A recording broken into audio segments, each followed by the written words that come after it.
It's so hard to do anything when you I look just heard down someone and see downstairs. shine.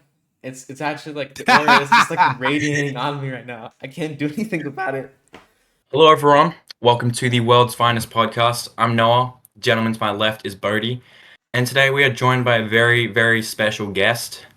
This esteemed gentleman is the self-proclaimed Neil deGrasse Tyson of comics. There isn't really a whole lot to say about him. He's the king of comics as well. I'll let you introduce yourself, bro. Shine Comics, guys. Give it up. I am yes. I'm very happy to be on the world's finest podcast. My name is Shine Comics. I make videos. I've been doing videos since 2022 when I was like 14 years old. Just talk about comics, man. And I'm happy to be here talking with these guys about comics, movies, all the stuff that we love. Awesome, man. Yeah, man. Let's get it. Thank you, bro. We appreciate Sorry, you boys. deeply. Just adjusting my thing. Adjusting the setup. Absolutely. Shine, where can the viewers follow you, bro? Oh yeah, pretty much Shine Comics on every social media. I'm on YouTube, Instagram, and TikTok. So those are the only three platforms I'm on right now. So yeah, just Shine Comics on everything. One thing I've realized Yes, sir. over the past week is Shine uploads a lot on his TikTok too. So like he uploads YouTube and does a lot of stuff on TikTok. So if you're a diehard Shine fan, make sure you're staying tuned to the TikTok because he uploads a lot of good things there too. Absolutely. Yeah. Yes, sir, man. So let's just gonna talk superheroes, bro. We're gonna talk about what we love, and I'm gonna get started. This is kind of like, so I'm correct in saying your favorite superhero movie is Batman vs Superman, correct? Yes, absolutely. It just became that like a few months ago. Yeah, I know. So my first question is like, what would be like probably like your top 5 superhero movies of all time? Top 5. Okay. I'm gonna give them in no particular order. It's kind of hard for me to order them. I respect that. But It's fair. Right. Batman vs Superman is that one. Top 5. The Dark Knight is definitely up there. Go to take. Yeah, for sure. The Dark Knight. I've heard you talk a lot about the Batman too. You made a couple shorts on that. Oh yeah, the Batman is amazing. That's up there.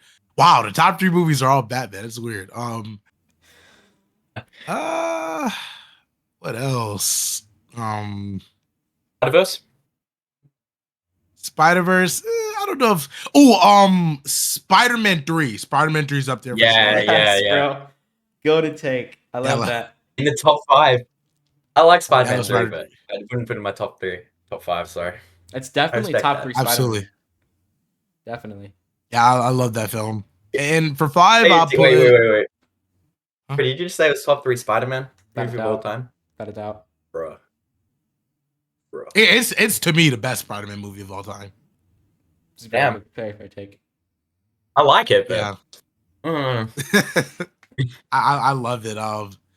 And I'd put it for 5. I'll put the Amazing Spider-Man because like that's like the first one of the first movies I remember seeing in theaters, and that movie had like a huge impact on my life. So Nice. yeah, those would be 5. man. I always love hearing comic book movies, like the memories of comic book movies being so highly thought of. I love hearing that. Yeah, man. Absolutely. Yeah, dude. Do you reckon you got like any least favorites in particular? Like you just hate them, or is it kind of just like, no, I don't really hate any? I'd say I don't really hate any. I'll say this: like I feel like mid movies or movies I interpret as mid are a lot more disappointing, and like I hate them a lot more than bad movies because like when you have your expectations high for something, and like you have an idea of your brain, like you have an idea like like when you have an idea that I'm gonna walk out of this movie, I'm gonna love it. It's gonna be everything that I want it to be, and it just ends up not being that. That could develop hatred. You know what I mean? Yeah. So yeah, I think I know exactly what movie you're referring to, bro. I think a lot of people know. Hey, real subtle, bro. Yeah, I had that with I know that both of you actually really like this movie. I had that with Brave New World. I thought that was Brave New World. I thought it was. Nah, I kind of. Oh my bad. I don't want to interrupt you. Go ahead. Yeah, I just I was like so hyped for it, and then I probably came out the cinema I was just like, it's all right. Like I didn't hate it. I didn't think it was bad. I just kind of like thought it was kind of mid. I was like, damn, that's kind of. I thought it was like 6 out of 10. I was like, damn, that kind of hurts. And then I did rewatch it when I came to Disney Plus, and it went up a little bit, but yeah, still definitely disappointed by that one. That was actually one of my questions. I still do love this movie. When the movie first came out, we all knew this was going to be a big year for comic book movies. Like, yeah, Thunderbolts like a month and a half after it. You had Fantastic Four just a month back. Superman, which I mean, I know some people dislike it, but it was still pretty popular. So you have like a lot coming out after it, and Captain America 4 was the first one. So a lot of people have doomed it like to failure since it was the first one. People are always like they're weak. It's weaker by comparison. I personally don't think that. I know when the film first came out, you were like you absolutely loved it. Has that swapped for you, or do you still hold it in high regard? I don't hold it in high regard. I when I first gave it a review, I think I gave it like an 8. You know, I saw it with my mom. I don't see a lot of comic book movies with my mom. I saw it with my mom. That gave me extra points, because like it's fun seeing it with family and stuff. But it was a disappointment. Like I kind of agree with you. Like my expectations were kind of low when I went into it, which is why because so many people were giving it bad reviews. So I'm like, okay, let me lower my expectations. But it was a disappointment, man. Like it didn't do anything special, nothing new. I mean, it was kind of fun. There were some cool moments and stuff, but the suit that they gave Sam, Hulk Yes, like I've said that, bro. I said that, and Brody got angry at me. I like that suit, dude. I like it a lot, especially after Oh, Falcon Winter Soldier. It's not good, bro. Falcon Winter Soldier suit was horrible. Like the final episode, especially, was just I hated it. I hated it. I'm sorry, but like it's a valid reaction, Shine. It is more comic accurate. Do you think that the one at the start of the movie from Falcon and Winter Soldier is better? No, sorry, worse than the one in the second half of the movie? You're asking me? Bodhi. No, I'm asking Bodhi. You just said that you don't like the Falcon and Winter Soldier one. Yeah. The first... You reckon that one's worse than the fully blue one that he gets? Isn't that insane? Bro. I don't really like it. I don't know why. I will admit it is more comic accurate, but just personally, I always prefer the bluer suits, especially when the blue pops. Like the certain color of blue, it's a lot darker for Sam's suit, and it just pops, and it's like kind of fits more with. I feel like the theme they're going for with like everything with the cap shield and stuff. So that's just me personally, but I do know that the white suit is beloved. A lot of people like that suit. Yeah, man. Absolutely, yeah. It's the helmet for me, bro. The helmet's so bad. Yeah, the helmet does look weird. On the top. Okay. Yeah, sorry, you keep going, bro. Yeah, I was gonna say because I really liked Falcon and the Winter Soldier. I thought that told a very great, political thriller story. Me too. And it wasn't perfect, but it definitely it was a great story. And Brave New World was definitely like a step down from that. And I feel like, that also made me hold it lower. Now you go ahead. What you're saying? Well, I was just gonna say on the topic of suits. Are you a big suits guy, Shine, or not really? A big suits guy? What do you mean? In terms of do you look at a suit and you're like, oh, that's a great suit. That's not such a great suit. Do you appreciate the nuance of superhero suits on screen, or do you not really care that much? Because I know that some people don't really care. Whereas I really just going, oh, this is a really great suit. I like this part about the suit. I don't like this part about the suit. Dude, I definitely, absolutely. Yes, I analyze them heavily. I like when suits are good. I care very much. Yes, sir, man. Valid take. So, what do you reckon are some of your favorites then? Just from your favorite on-screen superhero suits? Favorite on screen, I'd say I really like what they did with. I like what they did with Black Panther in the Civil War movie. I really like that. Man. Yeah. Because you need to have a balance. I feel like you need to go 60% comic accurate, like honoring comics, and the 40% kind of like, all right, let's like make this work like in live action. Yeah, I agree with that. And right, this was kind of. I love Henry Cavill's suit. It's not comic accurate, really. I still just love like that Superman suit so much. Like I have to put it up there. It's beautiful.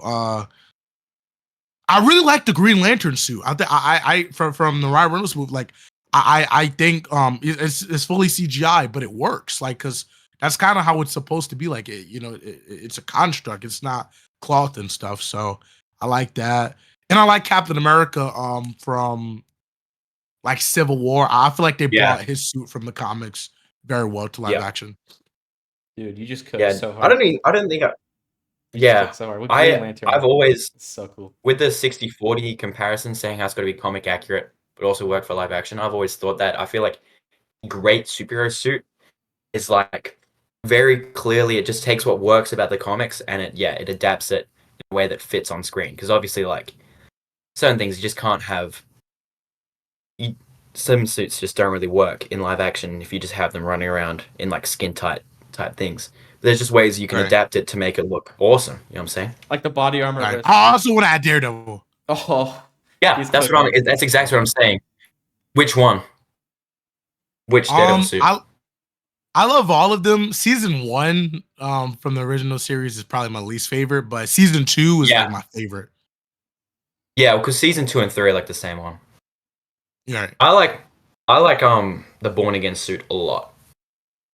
Yeah, that was really like the color change for the red with Born Again. And yeah, I think the more vibrant red, I love the season 2 and 3 suits are really sick. But like the Born Again one, I feel like just does everything that one does well and then like better. And then also like the Vigilante suit, obviously it's just aura. You know what I'm saying? It's really cool. And that was just fun. with the ropes around his hands and stuff. Shine, you actually yeah, sorry, Brady, you go. If you have another question or something, you can go ahead, man. Yeah, man, I was just gonna say on the topic of like Daredevil. Brody, you haven't seen all of Daredevil, but where does Daredevil rank for you, Shine, in terms of like pieces of like comic movie like movies and shows and stuff?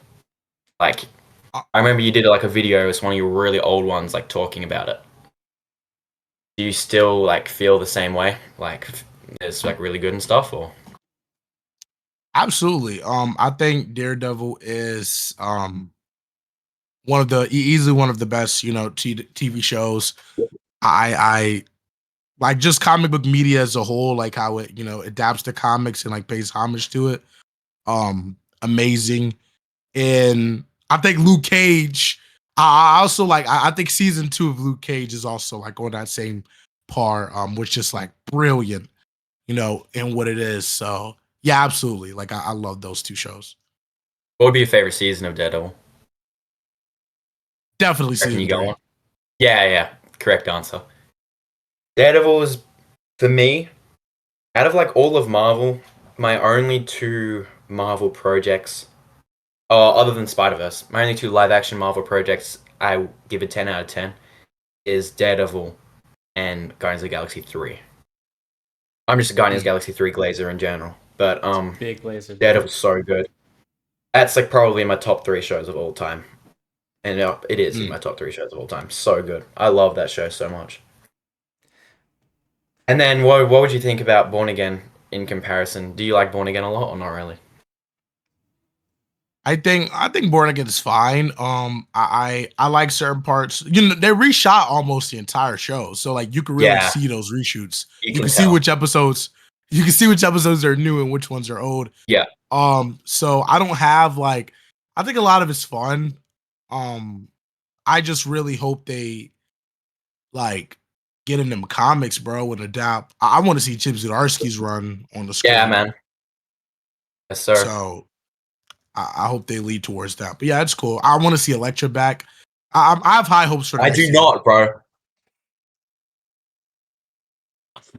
Bro, him and Josh movies are like the biggest like Elektra haters, bro. I swear. He doesn't even feel that strongly about it.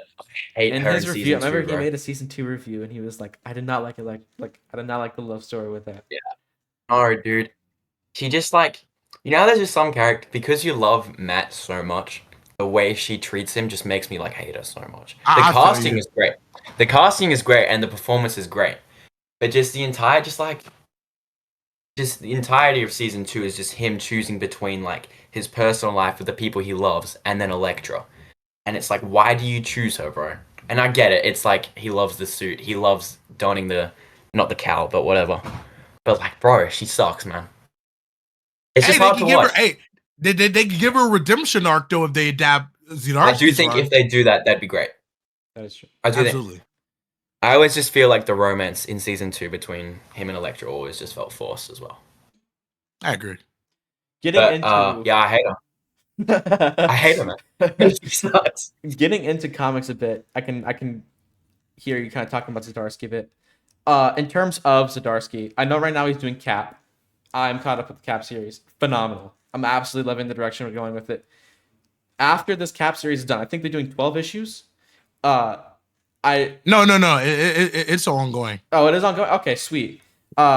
Once this series ends, I know Zdarsky's done a lot of mine and yours favorite characters. Do you think there's another character that you would love to see him do after the Cap run?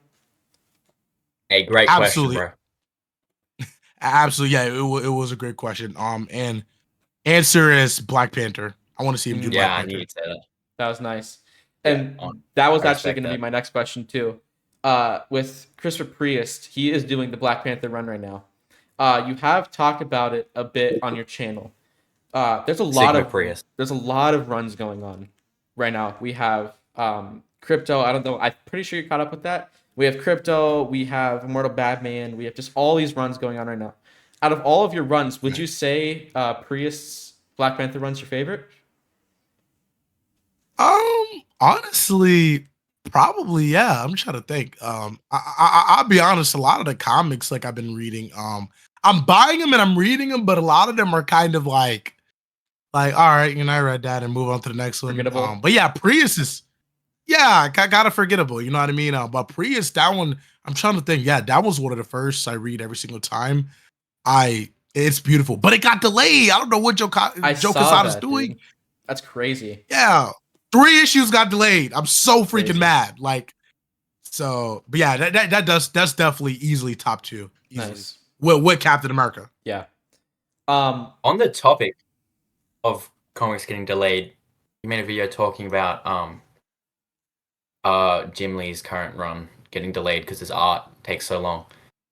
And we had a short a while back from an episode saying how I think that Batman drawn by Jim Lee, specifically like in a hush, is the best Batman design of all time. I said, where would you stand on that? What do you reckon is probably like the best Batman design of all time in terms of like the artist and that kind of thing? I just feel like Jim Lee, the way he draws him, not only the art style but then also just the suit as well, the combination of it is like peak. You're talking about his original Hush series, right? Not the original Hush, my bad. No, absolutely. I agree with you, bro. Like, I feel like, and I'm a younger guy. You guys are younger guys. Like, I always want to, even though like we're in the modern age, so we're gonna look up more to like the modern legends. I'll always want to like pay respect to like the older people. But Jim Lee is my definitive Batman. Like, of how he really, he modernized Batman. Like that Hush series. Yeah, man. The story. I have issues with the story. I'm not the biggest fan of the story, but I do think that art pushed Batman forward like that. Like how he drew Gotham, like everything. The character designs, brilliant. Yeah, that's because I think that was like my favorite thing about it is that it mixes classic with modern, the suit really well. And that's like a suit where if they put it into live action, they wouldn't need to adapt it at all because it's already almost like it's made for live action. And I feel like it just kind of balances like the classic, and he's got like the trunks on the outside, it's blue and gray, but then the cowl is like still quite armored, so similar to like Arkham Knight kind of armored cowl style, which is like what I really like. The ears are like a nice length. It's just great. It's just a great suit all around. I love it. Speaking of Batman, we just talked about Hush, which is written by Jeff Loeb. Personally, Jeff Loeb is my favorite writer, just period. Daredevil Yellow. Wow. Daredevil Yellow is just like his Batman work, Long Halloween specifically, is just it's so masterful in the way that he builds the suspense of the Holiday Killer, and with Dark Victory too. He's my favorite writer personally. What would you say his best work would be?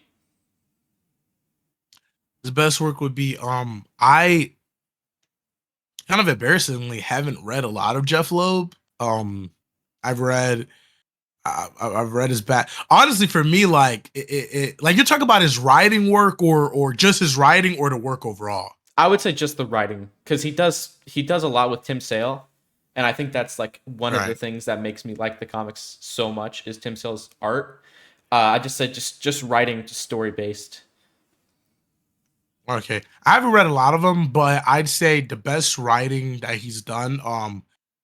But even that, like, was it really the writing? Because the art in that book was beautiful.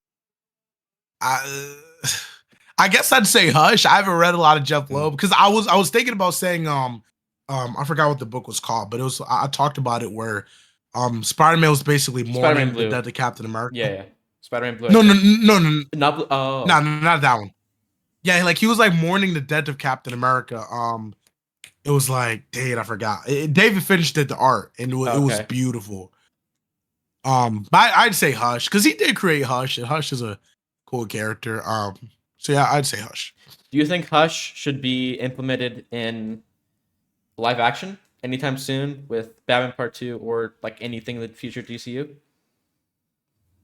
Absolutely. I feel like I would rather my comic book mind would rather it be in the DCU because, like, you know, we've all read Hush. Hush has a plethora of villains. You know, Superman is in it, Nightwing is in it, and I feel like to really faithfully adapt that story, it has to be in the DCU. It's pretty like fantastical. I hate that word, but it is. But I could see I could see Matt Reeves using it in the Batman Part 2. Yeah. Part 3. Yeah, I think Hush is a hard character to adapt because everyone's read it. So the identity twist is just really hard to do. It is like the most popular. I think it'd be like probably the most popular Batman comic of like the past like 30 years, I would say. Would you agree with that? Yeah, that and absolutely. Absolutely. That and the fact because, you know, like Paul Dini kind of like he really amplified the character. He really made him even more interesting. Where like he, you know, he's like he deconstructs his face to make himself look like Bruce. And it's like, okay, so if you bring that to live action, you would have to like the person playing Bruce Wayne, whether it's Robert Pattinson or whoever plays Batman in the main DCU, would also have to play Hush. So that's very true. I feel like that's right. And it's like how do you do that? Because he still has the same, he still needs to be voiced by the same voice actor who's Tommy Elliott. So I don't know. That's very I didn't even think about that. That didn't even cross my mind. That's a really I honestly, because I definitely thought about the same actor thing, but same voice. I didn't even think about that. Yeah, for me, I think the Hush is like it's good, but I just think it's like pretty overrated. And I feel like the entire like identity thing is just so obvious that it's Batman's new friend, who we've only just heard about, has come to town. Oh, there's a new villain? Who is he? Yeah. Like, obviously, you know, I mean, I knew the identity of Hush before reading it. Arkham City, Arkham Knight. But still, I could just tell. I'm like, I would be able to tell. Like, I don't know who would be shocked by this. And I feel like the only way to make it shocking for the general audience, if they adapted it in whatever, is if you plant the seeds of Thomas Elliot actually just being a supporting character in Bruce Wayne's life. So you just have him just a character, right? And like, and eventually we just like stop seeing him. That's a good take. I don't know how they would decide to do it, and then eventually Hush shows up. Then it will be like a lot more of a shock to the general audience. And then also like comic fans are just gonna know. Like I just don't. People are gonna be like, oh, this guy's gonna be Hush one day. I don't know how you can make it work. And it's also, I feel like it's not even like comic book fans would know. I feel like a big chunk of the audience would know, because Arkham Knight is like one of the most popular games of all time, and that side mission is like you have to do it. It's like almost you have to do it because it's like right before the end of the game, and it's like go to this tower and you'll do this, and it automatically tells you, like, it gives like the plot rundown. Thomas Elliot, Bruce Wayne, you stop him. Like, it's a very short mission, so like even if you just played the game, you'd know. So it would be difficult to adapt, Right. but yeah. Brody, I don't know if this is a hot take, but I feel like I don't even think that Hush was handled that well in the Arkham games, but I still think he was done better than the comic in the games. Hush is, I feel like, my least favorite Loeb work. Like, it's probably my least favorite Loeb work. I feel like he's done like way better in the Arkham games. Have you guys read Batman? Have you guys read Paul Dini's Detective Comics or his Batman Streets of Gotham? I've not. No, man. All right, read that and you will change your opinion. Because like he really like that series. Because like I would agree with you too. Like if I only read Jeff Loeb's Hush, like I would agree. But I'm telling you, it's called Heart of Hush. Read Batman Heart of Hush, and then read Batman Hush Money, and like they really go into depth. I have heard that. He's really cool. I think I've heard more people say they enjoy that than the actual comic. On top of it. Topic of Arkham Knight. You said, Shine, you think it's the best superhero game of all time. Yeah. I agree with that. Oh, well, I had a big rant last episode about Arkham City and Arkham Knight. But I do think that Arkham Knight is the best superhero game of all time. What else do you think is like in that conversation? I think Arkham Knight, and the only other one I think is Spider-Man 2. Insomniac. Yeah. Yeah, I respect feel like that. I feel like people it really annoys me when people are like hyper fixating, which the story matters. Like I can't stress that enough. It needs a good story. But it's like, dude, this is a video game. It's not a movie, it's not a comic book. It's a game that you play. Like nobody would spend would you pay $70 to see a movie? No. No, bro. Would you pay $70 to read like a 200-page comic? No.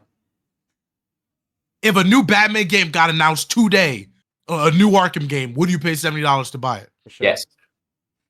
Exactly. Like that shows the difference. So when people are like, exactly. So when people are like, dude, like you're supposed to play the game.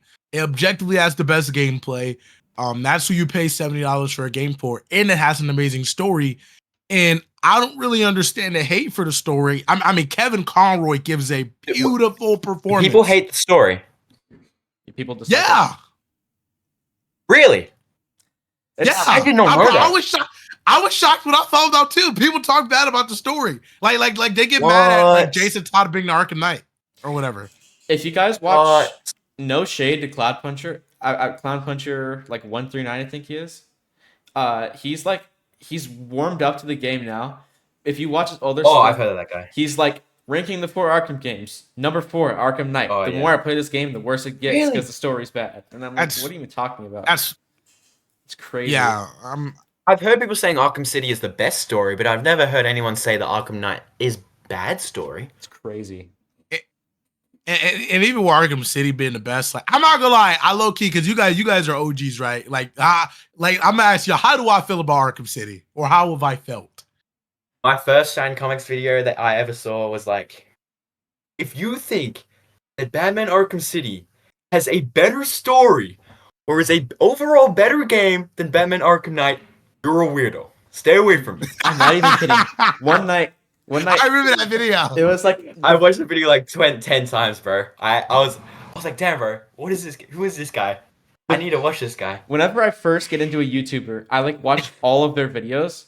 So I remember like I watched like one of my first videos I watched from you was about the bad dinosaurs. I forgot what it was called, but he was like, you're like, this comic's awesome. There's Batman dinosaurs. And I'm like, that is so cool.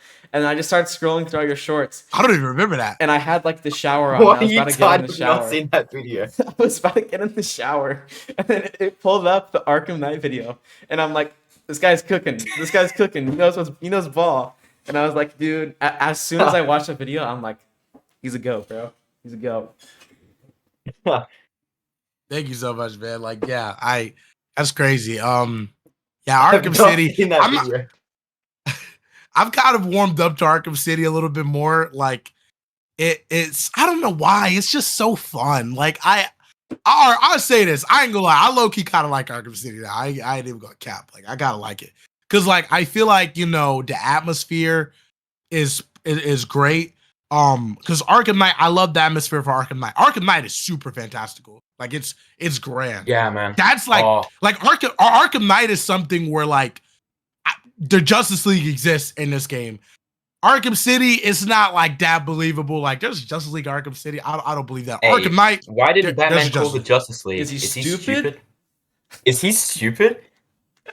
Sorry. I hear people say that a lot.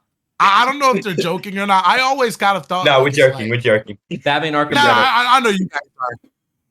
Right. Bro, I was in there. That Reddit is. That Reddit is. Yeah. No. I said last episode, I started talking about Arkham City and Arkham Knight. And I said, I can see why people say Arkham City is the best one. Though for me, I think that Arkham Asylum, Arkham City, and Arkham Knight are all like masterpieces in my opinion. I love them all so much. And with Arkham City, what I said was, so story aside, story is subjective. The gameplay in Arkham Knight is obviously better. Like, all that kind of stuff. No debate. But Arkham's, like, City gameplay, it's not bad. For its time, it's phenomenal, right? Absolutely. Same with, like, everything about Arkham City. Like, what I was saying about Arkham City is Arkham City doesn't have any flaws. For me. Like, I feel like Arkham Knight... Because, like, Arkham Knight is, like, probably my top 3 favorite games of all time. But I do think it has flaws, right? Like, the boss fights are just, like... Or just the tank fights is the only boss fights, really. Kind of a bit of a letdown. I'm in the Batmobile a little bit too much. Even though the Batmobile was awesome, I want some like better boss fights. Arkham City doesn't have any flaws in my opinion. You know what I'm saying? So like Arkham City just has all of it, really, really great, and then Arkham Knight just has some of those things just that much better. But then it also has just like one or two of the things a little bit worse. That's what I'm saying. So I feel like Arkham City is just all round, like. I guess perfect, you could say, but then Arkham Knight just has, like, for me, just so much higher highs. That's why I like Arkham Knight more. Yeah. Arkham Knight has higher highs and it has lower lows. And exactly. But like my thing is like City is a great game. Like it really feels when I'm playing that game. You know what's crazy? It feels like I'm playing the Batman Hush comic. It really feels like Jim Lee's Gotham City. From the pages, like with the colors and like everything. That's a good take. I think Scott Williams did the color. Yeah, like it's great. But I will say when people say that, the story is the best in Arkham City, I get really confused because I think Origins has the best story. I if it's not already said that last episode, Right, yeah. Like I feel like Origins objectively has a better story than City. City, the story is literally. All right, Batman's chasing, trying to look for a cure, I guess, but and I'm not gonna lie, I took the video down, but I remember I made a video saying Kevin Conroy's kind of overrated, like as as the voice of Batman. And the reason I even made that video was because of Arkham City, because he didn't get to do anything in Arkham City, like he didn't get to show any emotion. In Arkham Knight, he really showed emotion and stuff, and like he showed he is the Batman. So in Arkham Origins, I love the story in Origins so much. Like Batman's actually challenged. He has a character arc. In Arkham City, he has no character arc. He's the same in the beginning. He's the exact same in the end. Alfred's near death. Yeah, I don't fully agree with that. I feel like the Arkham City for me is carried by the ending. With Joker dying and the effect that has on Batman. Not really, I think that's really... I think what Sean's trying to say is it's not really a character arc. That's just Batman's character. Yeah. There's never going to be... It's something that happens. I got you. Post-Origins, there's never going to be a time when Batman will always care for Joker. and all of his villains, because that's the whole entire thing with rehabilitation.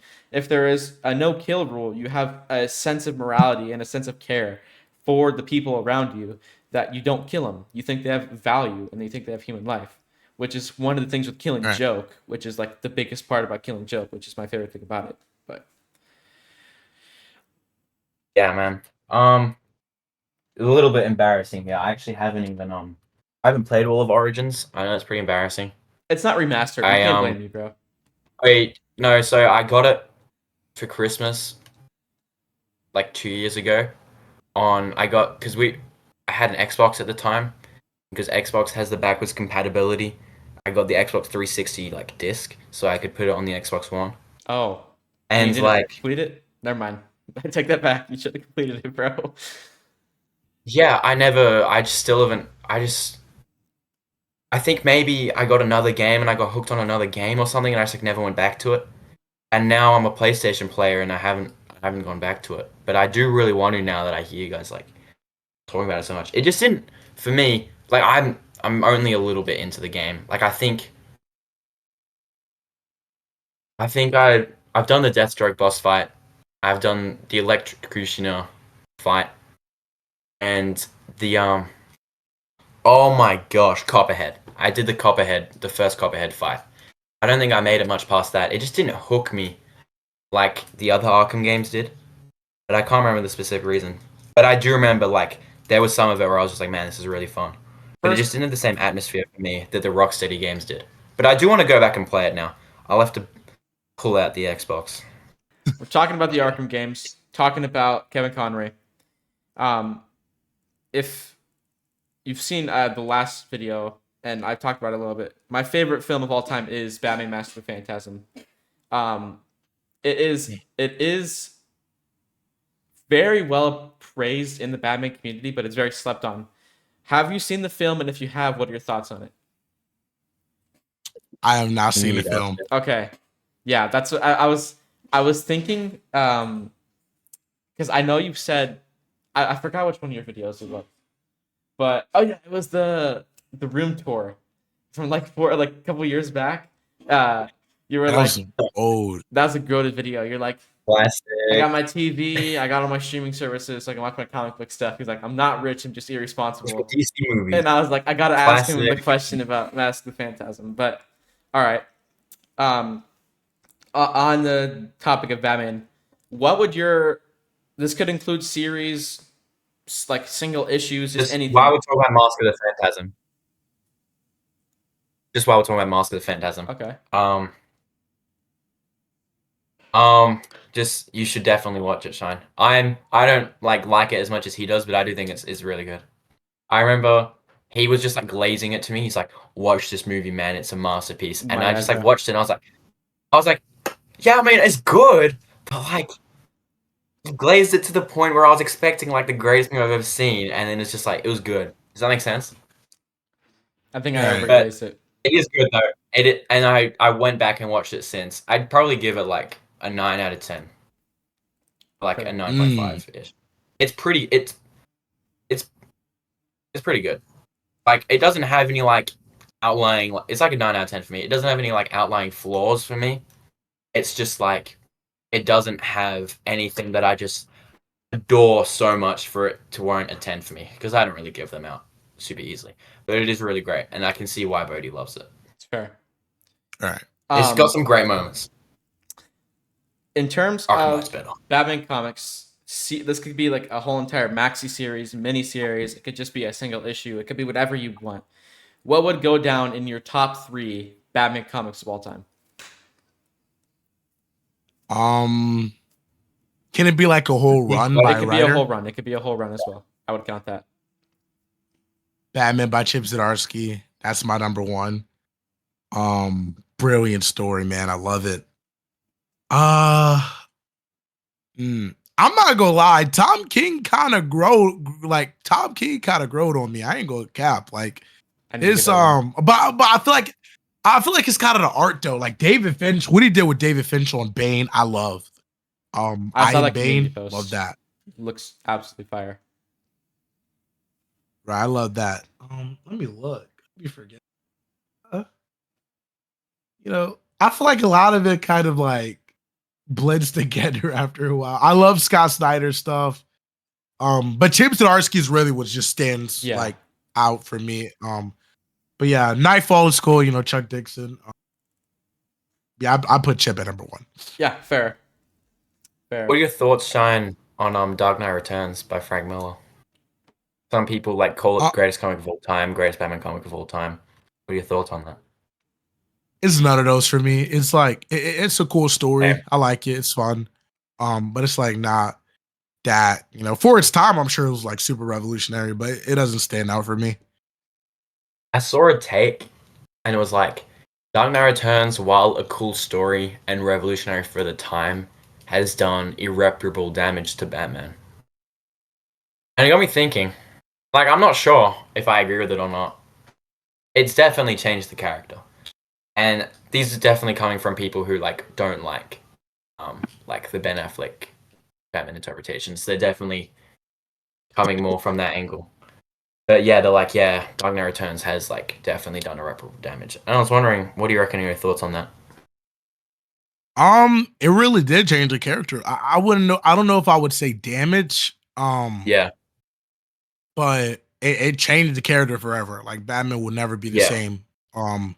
After that, and I see where those people are coming from because like the whole Batman is like a like a loner and he's like dedicated to the mission first and all of that stuff like that kind of mean Batman that really did not exist before The Dark Knight Returns. Like you look through the Silver Age and stuff like that was not who the character was. Or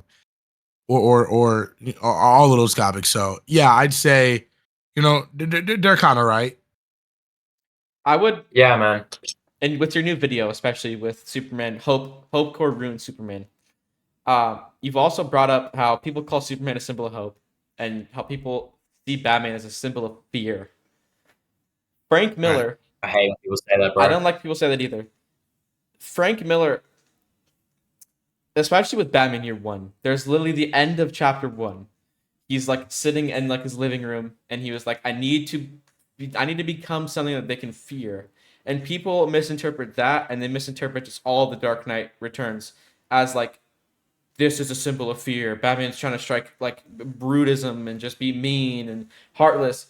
And I'm not saying that was exactly what Frank Miller was going for, because there's some evidence to point otherwise. But I do think the interpretation that the comic audience brought onto his work is the damage done. It's not really his fault. It's just Batman fans being stupid in certain things. I don't think it's damage. I think it's change. And I think there is more good than bad. Yes. But for me, like, I think, so on your topic of Superman not being a symbol of hope, I commented on the video, Superman himself is not a symbol of hope. Like, his logo, that very much is. It's a symbol and it means hope. And I think that applies even more for Batman in the fear aspect, because the only people who should be fearing Batman is criminals, right? So if you think about, like, the entire point of the bat signal, it has a few purposes. One, it's like communication with Batman. But, like, that strikes fear into criminals, man. You know what I'm saying? They're afraid of the bat signal, and therefore they're afraid of Batman, and he knows this, he utilizes this. But, like, no one else should be afraid of Batman. And, like, he knows that, and I feel like, and that's like, it's just criminals who are afraid of him. And that's the other thing. So then, like, the bat signal should have multiple effects. Like, people who aren't criminals should see the bat signal, and they should feel, like, comforted. You know what I'm saying? He's such more complex of an idea than just fear and that kind of thing. And that's what I was even going for. He's not a symbol of fear at all, because if you think about it, like you said, the only people that see Batman, see the bat signal go up, are criminals, and they're going to be afraid of that because they know that crap's about to hit the fan. If like you're about to get beat up, you're about to get stopped, and for others, this is a symbol of hope. Like the average Gotham citizen, they're going to be like, I see this. I know that I'm going to be safe tonight. I know that if I'm going to get in trouble, Batman might be there to help me. So I'm not saying Batman's a symbol of hope, but he's not a symbol of fear. And that's like, I'm so tired of hearing people. I'm so tired of people being like, especially with Absolute Batman. This is like the biggest thing with Absolute Batman. They're like, I love how scary Batman is. He's like 6'4", he's 380 pounds. He's this big monster. And if you see him, you're going to get absolutely destroyed. You should be afraid of this person. Everyone should be afraid of it. He's a symbol of fear. And I'm not blaming that on Scott Snyder. I'm not blaming that on Absolute Batman. But it's just like I'm tired I of think people that Absolute misinterpreting Batman's a little bit different. Elseworlds. It's a little bit different, but it still has the same core that he isn't a symbol of fear. That was my rant. There's that great scene in The Dark Knight. I think it's The Dark Knight when like some like criminals they see like the bat signal in the sky and one of them like chickens out on whatever they're about to do. Just because they see the bat signal, he's like, "No, man, I don't want to risk it." And like these guys don't even see Batman, but just the thought that there's this tiny chance he could see Batman, he's like, "No, I'm out." I just feel like that is just kind of like for criminals makes sense, but like no one else is feeling that way. It's just the criminals. I But then completely also agree. in terms of like what you said, Bodhi, about like people not understanding the character, or you didn't use those words, but I don't believe in like the idea that writers or audiences don't understand a character. I just think that people interpret characters differently, and they mean different things to them because everyone has like different backgrounds and whatever that influences like their opinions and stuff and how they view things, what they like and don't like, and that kind of thing. So I feel like, I mean, there's obviously certain things that you just like need to stick to within writing a character. I think there's some, but I just think in general, for sure. In general, like understanding a character is very, very subjective. I think, and I think everyone just interprets it differently. And I think that's just the beauty of like the medium. You know what I mean? Absolutely. Speaking of characters, I've two main questions about DCU. First one would be, well, it's kind of I kind of want to do a brief summary. DCU has officially started with Creature Commando, like officially, like James Gunn came out as like, if you want to watch it in order, you like without going into all the nitty gritty, you'd watch Creature Commandos first, which is a TVMA show. It's not a soft show. It's not made for kids. It's not PG-13 anything. It is a rated R show, and it makes sense because it's an HBO Max original for one. Second of all, there's some suicide. Actually, huh? It's PG-13 in Australia. Really? Well, in Australia, we have the same rating across games, TVs, and games like TV shows and movies. So we don't have like PG. So we've got like G. G is like general, like kids.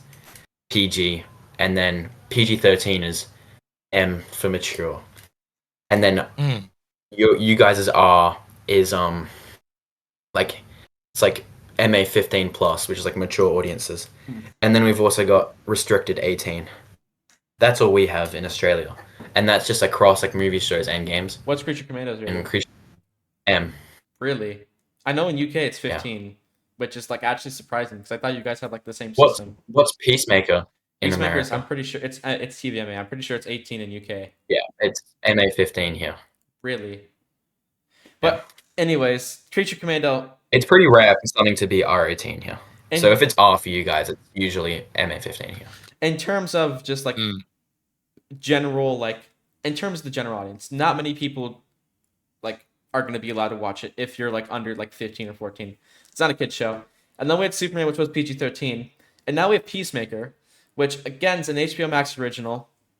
He's an R-rated character. No one's complaining at that. But we've had Suicide Squad, which is R-rated, which he's implementing. The next show coming out is Lanterns, which if anyone's read a Green Lantern comic, we all know for the most part they're pretty PG-13 characters. Like even Earth 1, which is a lot grittier, it still would be classified as PG-13. But that is going to be an R-rated show. Not Guy Gardner. Why did I just say that? Nathan Fillion himself has come out and said that on episode 1 he dropped more F-bombs in a 40-minute episode than he has in his entire life. So it's going to be a rated R show. Yeah. Do you think the DCU is going to be too R-rated for general audiences, or do you think they're following the right course of rating? Well, I didn't even know Creature Commandos was like rated R because I didn't watch it. I still haven't watched it. Probably never gonna watch it because I just like it feels like a slap in the face to like we're starting this brand new DCU and we want you excited. We're gonna start off with an animated show with characters you don't care about. Like that feels like a slap in the face. So that's fair. But I didn't even think about that though. Like, yeah, there's a lot of rated R stuff going on. But and it's Clayface. Not really. It doesn't even. Huh? And Clayface. I'm sorry for interrupting you. Clayface is also R-rated, which is the next movie to come out after Supergirl. My bad.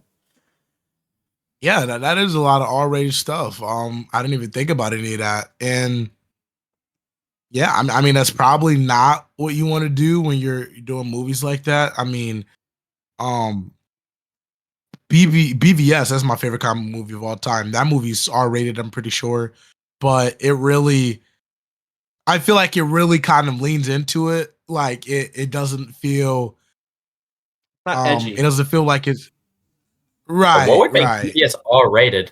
The PG-13 is the theatrical. The ultimate cut has like more blood and stuff, so that's R-rated.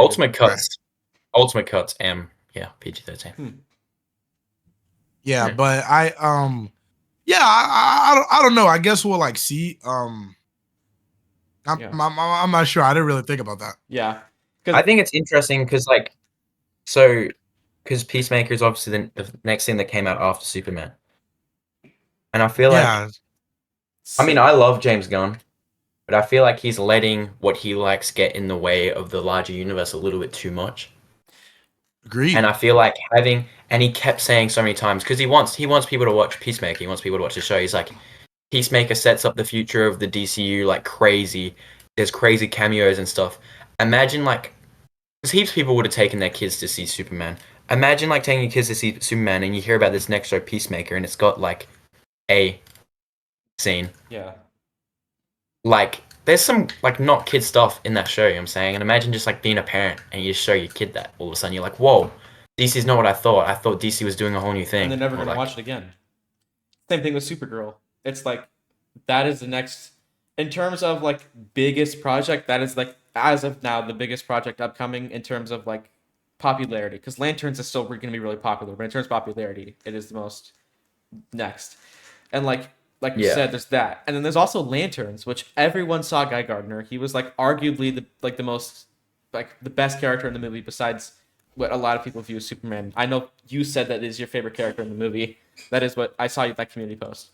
And people are going to be like, oh, especially parents are going to be like, I love Peacemaker. Or not Peacemaker. I love Guy Gardner. He was funny. I love Green Lantern. They throw it on 80 F words in like the first thing. And for a parent, they're not going to want their like 8 or 9-year-old kid to see that. So that's just like a thought that I had. And then I even saw a Reddit post about a week ago. And it was like laying everything out, like all the upcoming DCU projects.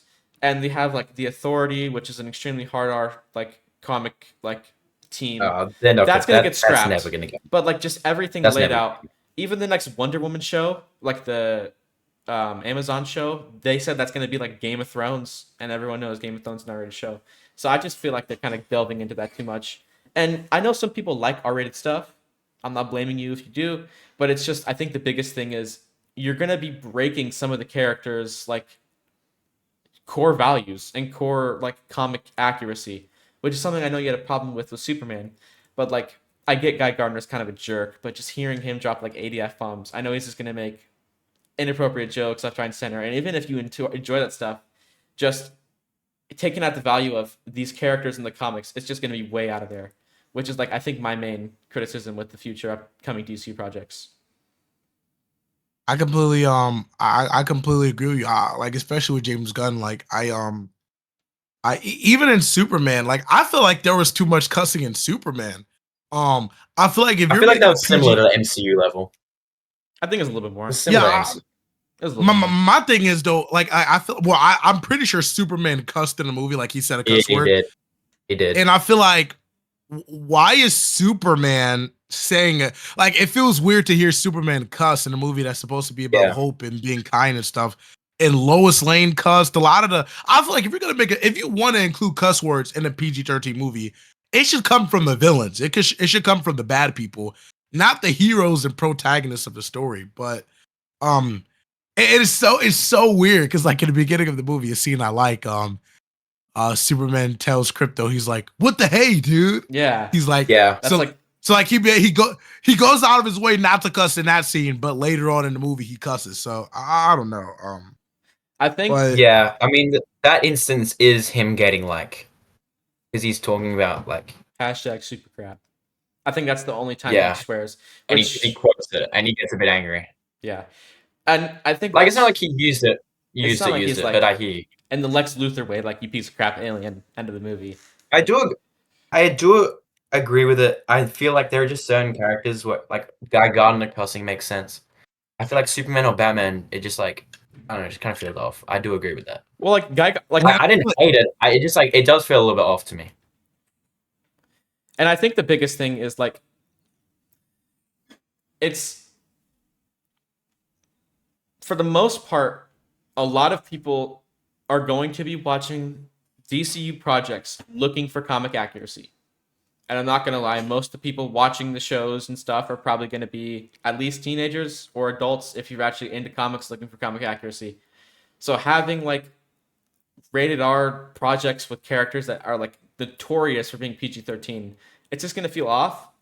And like it's the same thing with like there are some R-rated characters that you should be bringing to R-rated projects like Peacemaker. Like I know the Suicide Squad's kind of iffy, but Suicide Squad being R-rated, that does make sense. But like Right. I know at the end of Peacemaker, James Gunn said there's going to be 2 big cameos. It's heavily theorized Blue Beetle's going to be one, which is Blue Beetle's like a family character. Oh, that'd be sick. But like for the most part, he's like a PG-13 character. He's a family character. So just I feel like it's going to miss on some of the tonal aspects of the characters. I hope I'm wrong, but I think that like things like that have like, for example, Peacemaker like definitely has a right to exist and stuff, but I feel like having it be the project that sets up the wider DCU so much, but then also having like, I just don't know if it's the greatest decision. That's the other thing too. I don't know, and, like, also, and that's like, why box office wise as well, R-rated movies just make significantly less money as well. So I don't know if they thought about that. That's why The Authority's never going to get made, because Peter Safran was like, yeah, this is not going to make any money. Well, Gunn did say this week that like he's still trying to make it. I mean, it's probably not going to come out, but this week he was like, it's tough. It's hard to implement it into the DCU, but I'm trying. But yeah, I don't know. It's kind of, and that's the brilliance of the comic book medium, because like I don't even know why. Like I've read so many comics with Guy Gardner in it. He doesn't cuss. Like cussing almost never happens in comics. Yeah, and it's always censored. That's my favorite part of comics. One of my favorite. Or they just don't do it at all. Like Guy Gardner. Like I've read so many comics featuring Guy Gardner where he doesn't cuss, and he never felt like less of a character. He never felt like less of a douchebag or less of a weirdo because he didn't cuss. So I don't know why they needed him to have a but. I think James Gunn is just like edgy. Like people say Zack Snyder's edgy. He is. No, he is. James Gunn is just very edgy. Like he likes that stuff. He likes, those types of. His style is very much colorful visually and like light-hearted tonally, yet really violent, lots of cussing, dark humor. That's his style. That's just a fact. That's why Peacemaker is his favorite thing he's ever done. He loves Suicide Squad, Guardians, all that stuff. Like, for me, I love James Gunn. I love his style a lot. Guardians 3 being my favorite Marvel movie. But, like, you can tell in Superman, like, he's holding his style back because you can't make Superman do all this kind of stuff. And that's why I feel like, I mean, I really, really, really, really like his Superman movie. We both really like it.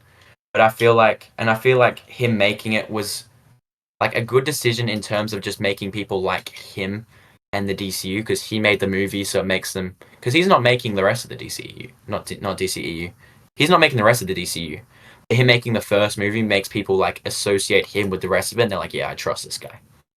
Yeah. Because like majority of people do really like Superman. Yeah, and I also fear like the micromanaging. It feels like he's doing like other people's projects. Like I fear if he's gonna be like trying to have creative control or like telling people, "Hey, you should do this or we should go this route." It's like, bro, I don't know. Like I've lowered my expectations. And he had an interview. I don't think he's gonna be like that too much, because he did say, I feel like, well, because for example, like people are like pitching stuff like to him, and he's going, "That sounds great, let's make that." Like Clayface originally wasn't even like on the horizon, and then is it Mike Flanagan's the director, Bohdi? He's a writer. I don't know if he's the director. I know he wrote it though. Mike Flanagan, I think, pitched it to him, and he's like, "Whoa, that sounds awesome, let's make that." And so I feel like there is like, the thing is, like, I'm not. I it's two worlds for me. Like one, I know like when he was on the red carpet for Superman's premiere, he was like every DCU's project's gonna feel different. It's not gonna be the tonal same thing, and I like that. You know why? Because I comics love that. with like especially what Shine said, the comic medium is so good because there's so many different ways you can do comics, and there's never gonna be a wrong way to do it. There's never gonna be a wrong way to do comics. So the thing is, it's like it makes sense to do tonal changes, but the tonal changes that it looks like he's announcing is like we did for Superman, which is bright, colorful, hopeful, optimistic, to Peacemaker, which is dark, edgy, like I think that is a sex tricky fueled. comparison because it is the same It is the same director. director, So but you can it's definitely still see his style throughout. no, yeah, but it's a tonal difference. There's an automatic tonal difference there. But then we Yeah. head to Lanterns, where it should be like somewhat like it should be as hopeful as Superman was. It should be like a really cool, bright story. We should be getting to see all the Green Lantern cores. We should be seeing all the cool Green Lantern stuff, which is bright, it's colorful, but it looks like they're trying to make it like I think James Gunn, one of the people on it, was like, we're trying to do True Detective if it was a Green Lantern show, which just doesn't make sense. I'm still excited for the show Right. because it's characters that we all know, we all love. But it's just it feels like they're messing up some of the tonal settings for some of the projects. But Agreed. I do on the think topic of sorry, you go, bro. I was just gonna say I do think it is important to like sit back and take it like pre-ratings, pre-thoughts are important, but I still think like give it a chance.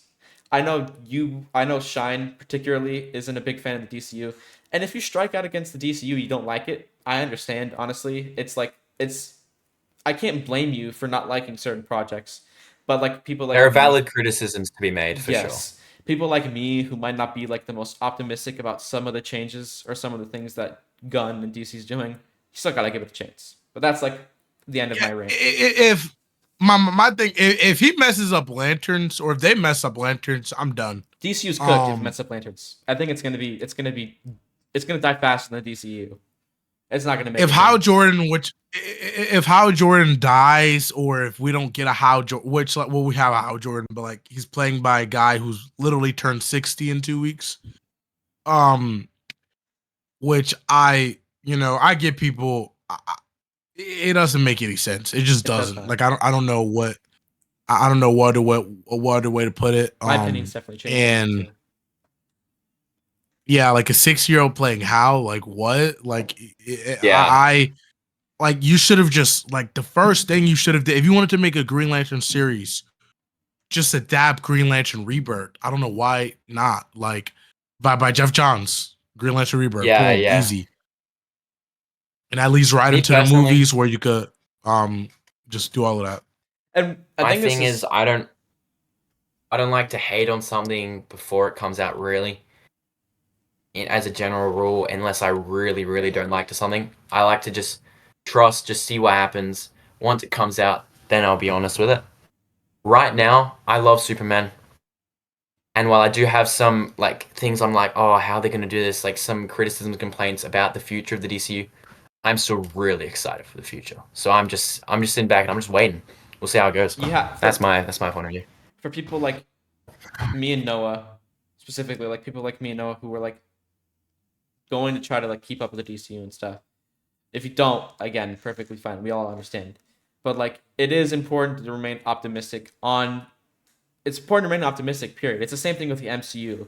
Like MCU's put out some stinkers, no one's denying that. But like the real fans of like not like the real fans, but like the diehard fans of the MCU, not the comics, not the characters, just of the MCU itself. I hate the MCU universe. fans, bro. But the diehard comics, like that, the diehard Marvel Cinematic Universe fans stuck through. I remember you made a video about talking about Phase 4, and it was like it opened my eyes. You're like, Phase 4 wasn't supposed to be this masterful phase like Phase 3 was.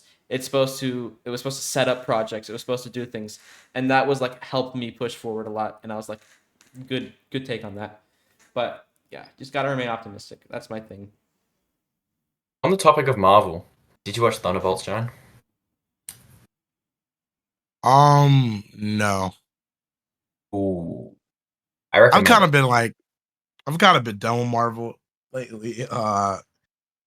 Done with a lot of this stuff. Like even I'll be honest, I'm not really watching Peacemaker right now. I watched the intro of the first episode. Neither am I. Yeah, we're not watching. I watched like the last episode. I hope we like get like glimpse of the lanterns in it. But I'm just tired of bad or mediocre movies. Like I'm just done. Like which I'm not saying Thunderbolts is, but like I never really cared about him in the comics either. So well, it's nothing like comics. They just took the characters they've introduced in the MCU so far and then slapped the Thunderbolts name on it. Yeah. I think Thunderbolts is really, really, really great. I do recommend it. Just not as a comic book movie, just as an MCU movie. Because it doesn't adapt anything in the comics, really. It's just, but it is really, I think it's just a really great movie. I rewatched it last night because it just came to Disney Plus. It's really great. I really love it. And it's my second favorite MCU movie now. It's Glaze, but I don't really care. The more I think about it, the more I realize comics are just better than anything. Always are going to be. But comics has more free range to do whatever the heck they want. Like, they can retcon crap that they don't like without it being like a big, oh, this is bad, you messed up the timeline of the MCU, how are we going to explain this, explain that? You can retcon whatever you want, you can do whatever you want. It's just, it's more creative. And that's what media should be, creative. And I just, over the reading more comics. There's something for everyone with comics as well. Just reading more comics, the more I've realized it's better than anything else. And it's always going to be. There's never going to be a Marvel cinematic, DC cinematic, anything. It's always going to be best. There's just this feeling I get whenever I read a comic book, whenever I buy a new comic book. So I collect trade. I only collect trade because we don't really have comic book stores in Australia, really. I went to a comic book store for the first time a couple weeks ago. Wow, nice. So because there's like your only comic book stores are like in Melbourne, which is like the big city in my state. It's like an hour and a half away from me, and I happened to be in Melbourne. I went to the comic book store and it was really sick. And then I was like, I didn't get anything because I was just like, man, it is so like overwhelming in here. Like you'd have to know exactly what you're getting before you go in. You'd have to be going all the time. It was really cool. It was a really cool experience going, but like you'd have to like live in Melbourne and just like go like every month and like get used to it. So I just collect trades on Amazon. I just feel like that's just the most cost effective thing as well. For sure. Absolutely. It's like so cost effective. And because like I don't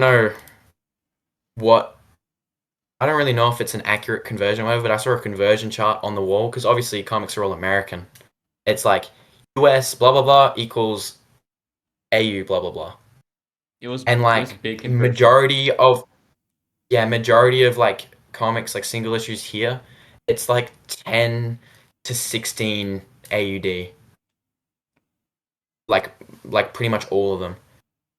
So then like that would make like 4 issues like probably like $50, whereas I can get like a 5-issue trade paperback for like $30. It's just like way more.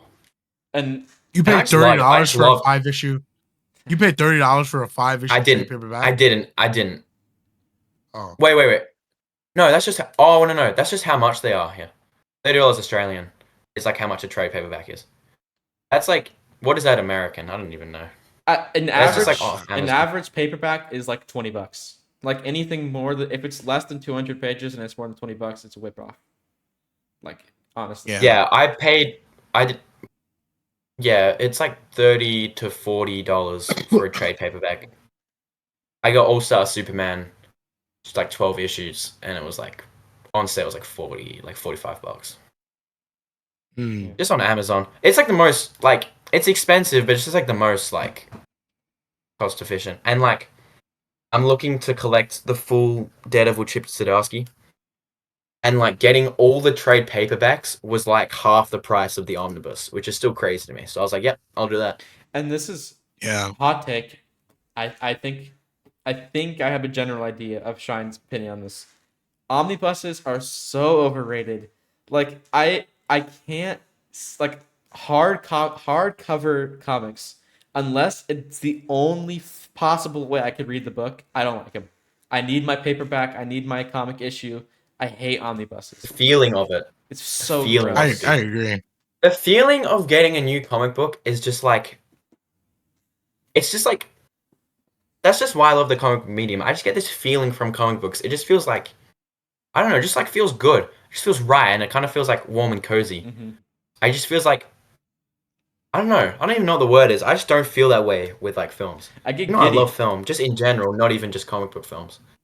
Like, me and you are both big film guys, Bodhi, so. That actually brings me to my next. I know we have your bracket to do.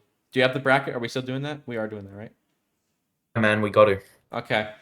I think this is my final question. First of all, Sean, I just want to say you have been absolutely delightful tonight. You've answered all of our questions. You've been extremely kind. Thank you so much, man. Everyone is.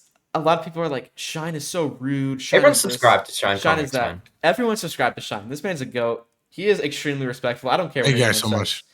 But this is what I'm saying. Like, yeah, sorry. Sorry. You keep cooking. Sorry, final question. Not just comic book movie. What do you think your just favorite movie of all time is? I was gonna ask that. That's a huge I question, dude. I don't know if anyone can answer that. And if it's still BVS, it's still BVS for me. Yeah, that's fair, dude. Yeah, I respect that. My favorite That's comic still book that movie. My favorite comic book movie would be my favorite movie too, for sure.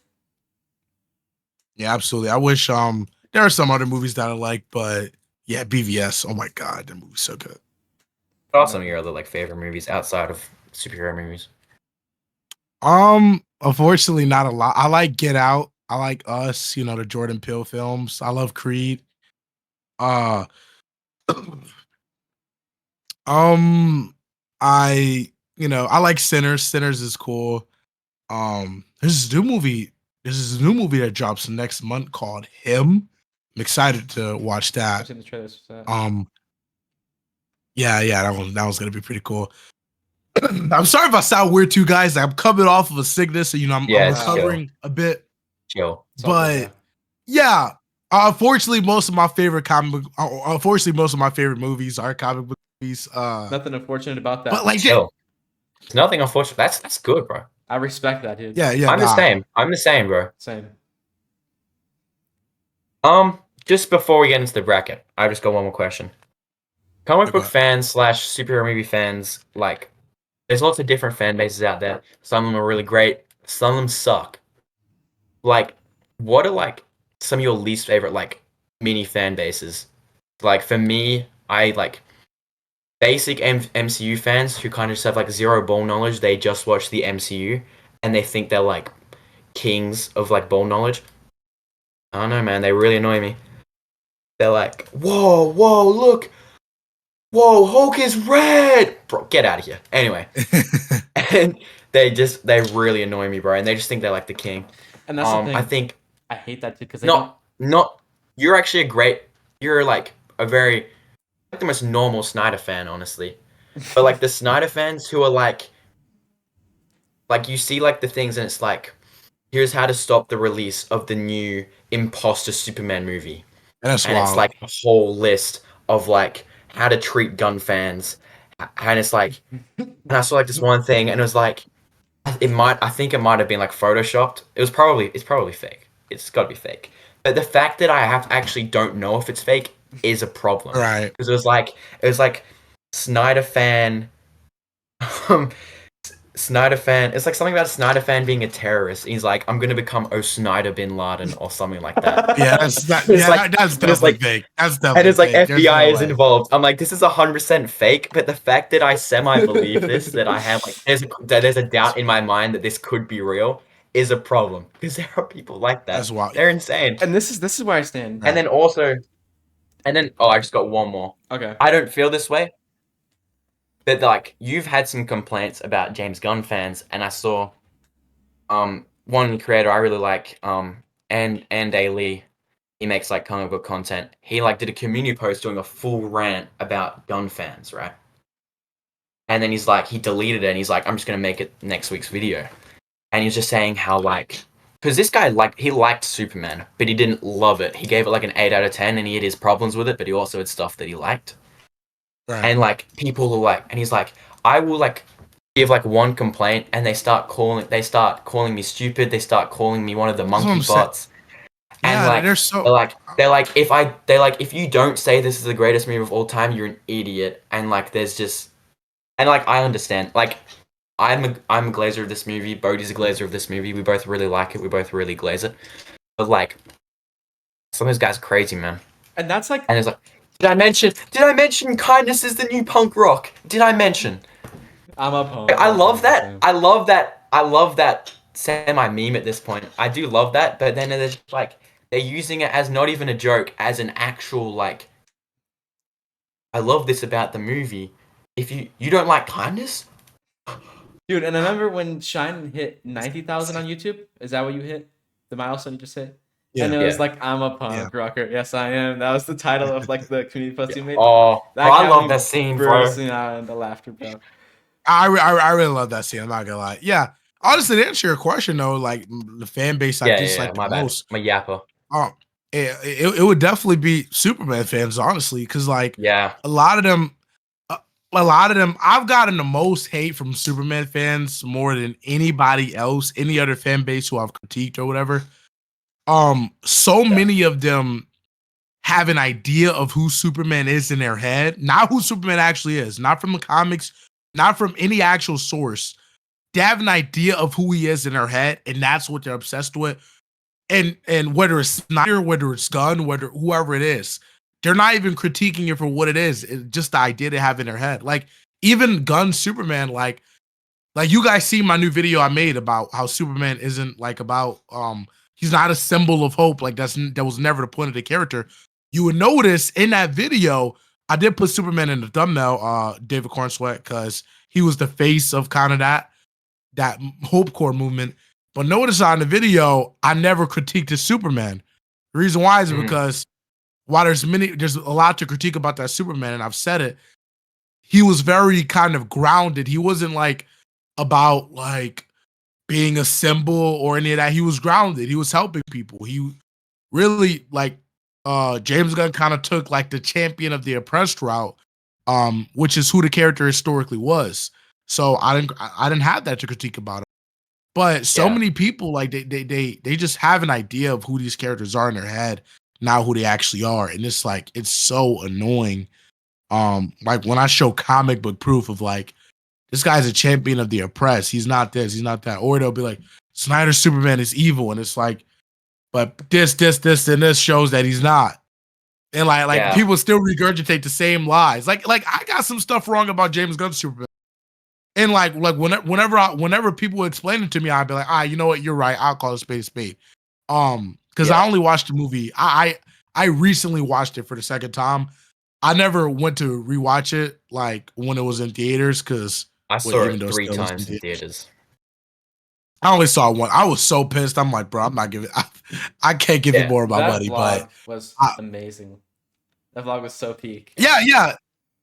And bro, the amount of celebrities, like I literally like this YouTuber RDC World. This dude said, "I like the movie." Like you said, he gave it like an 8. He like, I like the movie. It just wasn't as good as I like. It was cool. People were literally angry in the comments because he gave the movie an 8. Like, chill. Like, I'm not trying to. 8 is a high rating. Right. Like, I'm just saying this. Like Snyder fans get mad when you. I ain't gonna lie. If you hate on the movies, they get mad. But like, if somebody gives it an 8, I've never seen a Snyder fan crash out over. If anything, they're happy because people be giving it a 1 and 0. Yeah. Like, but these people are mad over an 8. Like that's wild. But I'm not gonna lie. Like I know I'm ranting right. I do enjoy the movie a bit more now that my expectations are lowered, and now that I'm not expecting, like I'm taking what I got. You know what I'm saying? And I like it. I appreciate it a bit. And I respect you not liking it, and I can see your criticisms. I just like my point of view is just like I feel like comics and film are both just like subjective mediums, and if someone disagrees with you, like that's okay. Like. Right. And that's like you don't like the movie a whole lot. I love it a whole lot, and I'm not like going, "This guy's an idiot. This guy's stupid." Like I don't agree with your criticisms, but I can see where you're coming from. You know what I'm saying? And this is like I just don't understand why it's with Superman fans specifically. Like you said, they get an idea in their head of who Superman is, And even like if the film supports that idea, even if the film doesn't, if anyone disagrees with their idea of Superman, they crash out. And it's the same thing. This is why I really respect James Gunn in the terms of he's made a lot of great movies. And like in my opinion, Guardians films are good. Superman's great in my opinion. I respect the stuff that he's done, but the Gunn Glazers are absurd. Like it's ridiculous. Like the amount. I mean, Bodhi, we are Gun Glazers. No, we're not Gun Glazers. Yes, we are. We're Gun Glazers, we're Gun Glazers to an extent. Like I've seen. We're just not the toxic kind. No, we're just not the toxic kind. Like when the movie first came out, it was praised. Like a lot of people like it, and I'm not even kidding. I one time saw a review on Letterboxd and someone gave it like a 2.5 or something. There's like 5 out of 10, which is like, even if you think the movie's mid, nothing wrong with that. And there was like 600 comments of people like, and this was like the Tuesday showing before everyone saw it. No one had seen the movie yet. They're like, you're wrong, you're wrong, you're wrong, you're wrong, you're wrong, you're wrong, you're wrong. I remember one person was like, you're a little Snyder cultist. Go back to your basement and go watch BVS again. You're wrong, you're wrong, you're wrong. And I'm like, how can you do this? Like, you're standing up for Superman, and this is what you do. It's crazy that Superman would never do this. It's crazy that a character that is all about positivity has like debatably the most toxic fan base. It's kind of crazy. It's why, like, I saw the movie early before people saw it, and I was still getting comments and people saying, like, I ain't gonna lie, I lost friends because of this movie. Like, I lost some. I'm sorry to hear that. Man. I lost, well, I don't want to say I lost a friend, because if you could lose a friend over a fictional movie because you didn't like it, that person was never your friend. Right. But like, I've lost, like, people have said I'm unsubbing because you didn't like this movie. People have said like I made a review early because I saw the movie early, and I was just like, hey, I didn't really resonate with it. And people were like, oh, this is rage bait. You're wrong. I haven't seen the movie already, and I already know. I haven't seen the movie, but I know you're lying. It's like, you haven't seen it, bro. Like, what? At least he didn't get mad at me, but in his last point, I'm gonna make, like, people were like, people get mad when I say a lot of these characters were just, I don't know what comics people are reading, but like Metamorpho, I enjoyed him for what he was in the movie. Not comic accurate. Not objectively not comic accurate. Rex Mason has a supermodel girlfriend. He's dating Simon Stagg's daughter. He was popular, a celebrity. Huh? He has aura. Right. Yes. He has aura. You know what I'm saying? He literally has aura in the comics. Like, dude was a celebrity. Dude was basically like if who's like the most popular young celeb. Like if Tom Holland got mutated, that's Metamorpho's story. It's true. But in this movie, it's like Metamorpho's like, dude, yo, dude, what are you talking about, bro? I want to join Justice Game. Like, dude, that's not Metamorpho. But people got mad at me for saying, like, hey, I'm sorry, saying comic accurate. Mr. Terrific, I had a couple of issues with like how he was like kind of fine, but I had some minor issues. But for the most part, he was decent. Lex Luthor, that is not, you can enjoy it for what it is. Eisenberg, Lex Luthor, I enjoy it for. I think he's a great Lex Luthor. That's not comic Lex Luthor though. Nicholas Hoult Lex Luthor is not comic. All right, maybe Silver Age, maybe past ages. Like I don't know, but 1990 to now, not Lex Luthor. It just isn't. And I feel like that's an interesting complaint if you like Eisenberg though. I get it, but also like, no, Eisenberg. I still enjoyed it for what it is. And people can enjoy Nicholas Holt's Lex Luthor for what it is, but saying it's comic accurate, that's just a lie. I think. Yeah, I love Nicholas Holt's. I think the thing is even I feel like, well, just before you say it, Bodhi, you go. I feel like for me, Nicholas Holt's Lex Luthor does like, I feel like it does Jesse Eisenberg just better for me. I think the opposite. I think it was the worst. You think it's Jesse Eisenberg? I'm not a fan of. I like parts of Jesse Eisenberg's Lex Luthor. I just feel like he was miscast. Have you seen The Social Network? Yeah. He just plays the same. He plays Mark Zuckerberg, except like it's like times 1,000, and he's evil. It's just a miscast in my opinion. I'm gonna just say this, bro. The scene where he's standing outside, like of the room, like he literally tells the lady, I forgot what her name is, the lady who's like the judge. He says, "You're gonna be on the hot seat, Mrs. Whatever," and like he sent his assistant in there, like. He knows everyone in there is gonna die. His own assistant's gonna die, and like he just doesn't care. He walks off. He like the last words he says to the girl, to the lady before she walks in. She says, "The biggest lie I ever told is that power can be innocent." And he walks off, and he sends them all to die. Nicholas Hoult like did the writing. not. I like the writing. I just not a huge fan of the casting and the performance. Me personally. Jesse Eisenberg's a great actor. I agree. That's my point of view. Like how he talks was, and I just feel like performance-wise, Nicholas Hoult just does like he kind of has a little bit of a Jesse Eisenberg aspect, but like I feel like I love Nicholas Hoult. I think the main thing when people are like it's comic accurate, they're just looking at like, and this is like I want to hear your thoughts on this. They're looking at what like the core characteristics of the character is, and like I know you said one of your criticisms was. It's bad writing, like, he was just plopped in there and he hates Superman. And you're like, there is no real reason. And, like, I think, like, although that kind of is a fair criticism, people are, like, they're trying to follow the core characteristics of, like, he hates Superman, he wants to kill Superman. A lot of the main reason for not liking Superman is because it makes him feel insecure. It makes him feel less powerful. And I feel like that's, like, the core characteristics of Lex Luthor they were trying to establish through Nicholas Hoult, and if I understand if you'd agree, but like, what do you think on that? I agree. That's definitely shown in a film, but my thing is like, that's not really anything. Like that's like the basics of those characters. Like I feel like that's kind of like you know, damn, what's a good example?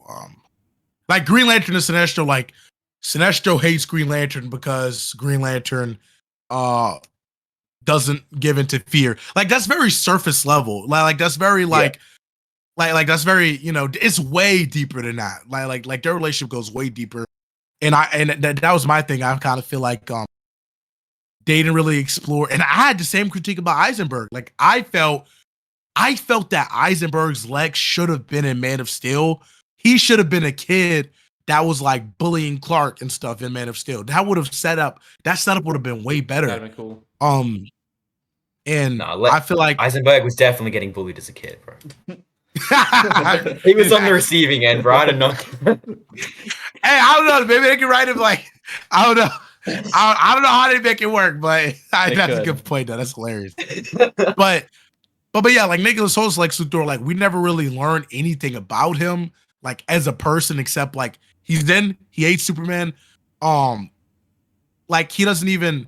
It would have been cool to get like a flashback or something, or at least him hint as to why. Because like I remember Eisenberg was like, "No man in the sky" interview when I was a boy, to deliver me from Daddy's fist and abomination. Like at least a line like that would have made it better for me. But yeah, I've just got one more thing to say about BVS.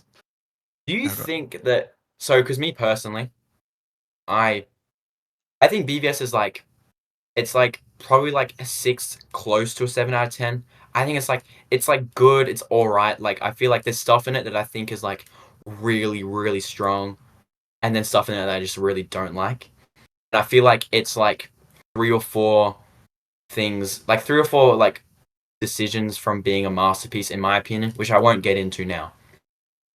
So I'm very mixed on BVS. Bohdi does not like BVS. Am I correct, Bohdi? You really don't like it at all. I don't. I want to rewatch. Alright, guys, I'm gonna be leaving. All right, guys, I'm gonna be leaving. Have a good day. Hey, I've yet to see the Ultimate Shine, Edition. do you think? I need to see the Ultimate Edition. Do you think?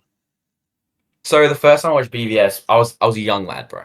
Like I didn't even know what the heck was happening. I was kind of boring. I didn't even really care, and it was the theatrical version. I was like, I didn't even like, and it wasn't a very accurate representation. And then my opinion of it came from what other people said as I like got a bit older. And you said that you were similar, right? Do you think? And then I watched the Ultimate Edition for the first time this year, and I was like, man, this is really strong stuff. Like some of it, I was like, I don't like that. and it really makes me sad because BVS, I can just tell it's really close to being like a movie that I really love, but it just isn't. It's close though. Like it's just like there's just a couple things in there. But do you think that some of the people who hate on BVS, maybe they even either haven't seen it and they've heard from other people like YouTubers and stuff, or do you think maybe that they've seen the theatrical edition? Because from my understanding, from what I've heard, the theatrical edition is a bad movie, and like Uh, the stuff that makes the Ultimate Edition great for some people is not in the theatrical edition because like Warner Brothers cut out so much so they could have more showings and sell more tickets. Do you think that like maybe there's people who watched the theatrical edition and thought it was actually bad because maybe it actually is, and then just project those thoughts onto the Ultimate Edition? I think it's definitely a mix of both. Some people saw the theatrical Yeah. version and like and are genuinely just like don't know. Um and that's not their fault. But I don't think a lot of people genuinely didn't watch it at all and like they perpetuate lies like on purpose. Because like when people say that Superman was horrified, when people say that Superman let people die in that really like upsets me because it's like you're purposely being disingenuous. Like Superman did not let anybody die. Superman didn't do anything. Like bro, what? It is so funny because I made a post saying that because like you're literally like people bring up the monkey scene in the Superman movie, like yeah, like Shine, you're the monkey from the movie, like you're just typing stuff, but it's like you're literally the haters in BVS, like you're being made fun of in that movie. You're just lying on this man for no reason because it's like, bro, he couldn't see the bomb blew up, and he's literally like holding back tears in that moment. Like people are like, why isn't he saving people? Because they're all dead. An explosion happened. Who's gonna survive that? Like, Yeah. I don't know. I think a lot of them are just lying, to be honest. I think Just on the topic, just before we get into the bracket, because we do got to get Yeah. into that bracket. I worked very hard on this bracket, but I feel like so I like to like in class with my friends just like plays like Superman's aura farm clips, and I feel like, oh look how stupid this is, even though I don't actually think so. We're just joking and mucking around because I really like the courtroom scene and stuff. But once like aura farm, I genuinely hate is in Man of Steel when Zod like throws the truck at him. Yeah, I And remember Superman, that. I like that doesn't- scene. That instead is of one scene catching I it, hate, bro. instead of catching it, he jumps over and he's like, and it explodes. That And the was entire so weird. That was entire so building weird. collapses. Hey, I can critique That must have been like Snyder. 100 people in that building, bro. And I was like, Look. You'll never see James Gunn fans like you see me. I'm the biggest Snyder fan. You see how hype I'm getting. That scene was stupid. It looked great. It looked great, but like Superman just, I'm gonna jump over it and the explosion happens. That was stupid. I'm not gonna lie. that's the worst bit in and Man of Steel. I'm on a similar level to BVS. I think our Letterboxd review after I rewatched it because I kind of did like a reanalysis of both movies. When I first watched Man of Steel, as a young lad, I was like, "Whoa, that movie's awesome!" And then as I kind of like got older, I kind of looked back and I was like, "Is it? I don't really know." So I rewatched both of them. And for me, I think my review I said, "Is Man of Steel a phenomenal movie with bad content or a bad movie with phenomenal content?" And I still don't really know. That's kind of the best way that I describe Man of Steel for me is because I just like I'm just really mixed on it, and I'm the same with BVS. I think it's the thing. The thing with BVS for me is, like, especially Noah knows this. If Batman's just if in my opinion something's bad with Batman, I don't like the movie. Like if Batman is in my opinion misrepresented, if Batman does something wrong, and I've even heard you critique some of the things that Batman does in this movie. Like I know you said like he's a little too rude towards Superman. We were just talking about Dark Knight Returns a bit ago, how it isn't really he's a symbol of fear and that he's just this edgelord that kills everyone. He has reasons and it's good writing in Dark Knight Returns, but I feel like Zack Snyder kind of takes it where like he literally has said I think it's cool that Batman kills. So like I think that's just something personally that I just doesn't resonate with me. And if people like that, I can see why. I know there's a lot of people that are like the nightmare like fight scenes, all the warehouse scenes and stuff. I really like that, but it's just it doesn't really resonate with me. I can't really like that. Um, do you think like do you think Batman killing is like a good thing in the film, or is that something you aren't the biggest fan of? I agree with you. It doesn't resonate with me either, but I think that was kind of the point because, like, he kills and like it's brutal, it's bad. But at the end of the movie, like he has a chance to kill Lex Luthor and like brand him, but he chooses not to, and like he kind of chooses hope in a way, and like Superman inspires him. I feel like that's really what Snyder was kind of going for. Yeah. Of like just giving him a real character arc, and like it's an extreme, and I do agree with people. This should not have been like a main continuity, like this is that is my thing with these movies. It shouldn't be main continuity. It should not. That's what makes it easier for me now to think about them more positively. Is now they're not main continuity anymore. Now I can kind of view them as their own thing. Right, like All-Star Superman shouldn't be main continuity. Like that's the book about Superman dying. Like that's not like I'm sure you guys don't want Superman to die, so like that shouldn't be main continuity. But it's still a great Superman story. I feel like BVS in these movies could be a great Superman story, without it being main continuity. And I feel like it could be because like Cavill was a great Superman in my opinion, and I feel like I agree. BVS was kind of meant to present us extreme versions of these characters so that we could deconstruct that and show why Batman should never kill, why Superman should never be dark and edgy like people accuse him of being, even though he's not. That was my interpretation. Shine, I completely agree with you there. My number one thing about BVS I don't like is Batman killing is its own thing. I'm not going to get into when I feel very about.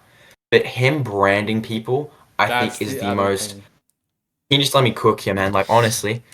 Like, this guy, like, Batman doesn't kill a criminal, right? That makes sense for Batman. He goes as far as to brand them because he knows. And this isn't, like, me interpreting this way. It's stated.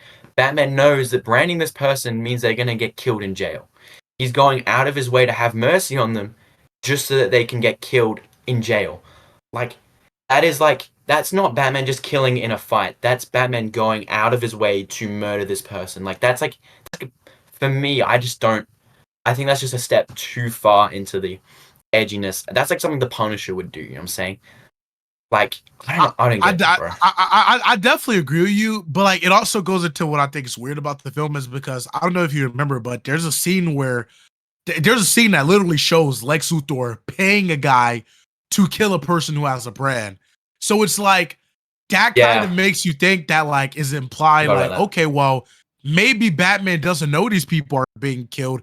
Maybe Lex is paying people to kill all of them. But at the same time, that's not true because Batman does know they're being killed. So I don't know.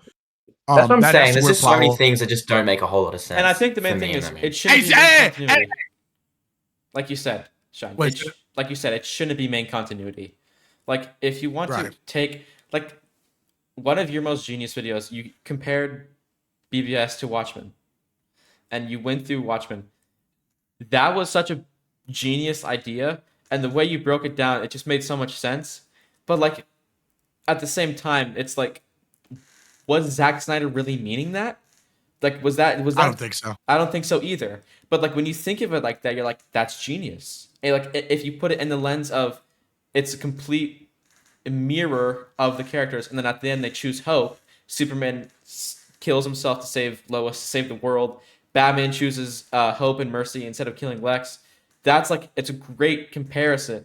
But then you're like, does he really even mean that? And then you realize he doesn't really mean that. So you're like, I don't even know how to feel about that. But it's still thought-provoking in the sense like that is a good comparison. That is a very genius idea. So like that's just one of the things that BVS does to me too. It just gets me thinking, and then like the objective answer of like what the director means, sometimes I just don't agree with it. And that's one of the things that kind of pushes me away. But that video was genius. It was very good. Thanks, man. I just hate how Superman like I'm gonna let you get the bracket. I just hate how Superman. We gotta do this bracket, bro. This is the long episode. This is a long episode. It deserves it, bro. We got Shine Comics on the podcast, Noah. We do, bro. Grateful, we finally got Shine Comics on the podcast, bro. But Cook, Shine, I just hate how, you know what I'm saying, that kid. I hate that Superman killed his clone. Didn't try to reason with him. Didn't try, like, people always bring up All-Star Superman. You know, like, yeah, he's used All-Star Superman. And All-Star Superman helped Bizarro and showed mercy on Bizarro and actually tried to go to Bizarro's planet and all of that. In this movie, Superman literally just kills his clone or sends him to the pocket or black hole with no mercy. And then the scene where like the kid, his like biggest fan with a flag and stuff, Superman never even interacts with him, and I feel like that missed out. Like there could have been a powerful scene there, but we didn't get that, unfortunately. But and those are fair criticisms. Those are fair criticisms. Yeah, I think the fair criticisms, they're just not ones that I have, which is my entire thing. It's kind of the entire relationship I have with your channel. It's like, well, that's an interesting criticism. I just feel differently. And you're just a really smart guy. Yeah, that's fair. That's the thing. Like, you're just Thanks, a really man. smart You guys guy. are too. You guys are too. Thank you. And you're just a really smart guy. And like the things that you say, it's like even if I disagree with them, you put them out in such a smart and like a brilliant way. You're like you're respectful about it. It's like, how can people not like what your content's doing? And like it's the same thing with, like, you said you don't like certain things Superman. I don't like certain things BBS. Noah doesn't like certain things BBS. But we all can be friends. We all can be respectful, and we all can. No, we can't. No, we can't. We can all embody the core value of kindness in Superman in a polite, respectful way. But absolutely, your go, man. You got to do this bracket, bro. Okay, let's do it, man. All right. Screen share, light it up. All right, so essentially, all right, I'm not going to screen share this. I'll just read them out. But essentially, the bracket is, I think it's 32 seats. Okay. And it's comic book characters / comic book movie characters, and where the matchups, basically the winner is going to be the one with the most aura. We're ranking on aura right now. Okay. So I've handpicked characters with aura, and we're just gonna get into it, and we're just gonna see who's got the most aura. I just thought it'd be kind of fun. How are we gonna do this? Okay. So like, there's 3 of us, so it would be like. I'm gonna read each matchup, and we're gonna just talk about who we think should go through. Some of them will be easy, some of them will be hard. That's fair, dude. That's fair. All right. Let's get it. All right. And I'll specify. Sometimes I'll need to specify a version. Sometimes I won't. Okay. The first matchup is Doctor Doom and Magneto. These are a lot of these are really hard, by the way. Doctor Doom, my image is from Secret Wars. It's got Emperor Doom. Doom. Ripping out Thanos' thing. Doom. A lot of aura. And then Magneto's also just got crazy aura. This is probably one of the harder ones. Not for me, Doctor Doom. Doom. I think Doom is like, yeah. You've made comic takes. You made the comic takes video, and you're like the best villain, and you did Doctor Doom, and I got up and I just clapped. I was like, shine. Yeah, genius, dude. Bro. I think what's hard about this is like, I think it's Doom as well, but Magneto has so much aura. So it's just really sad to see him go out first round. But it's not enough. I love Magneto, dude.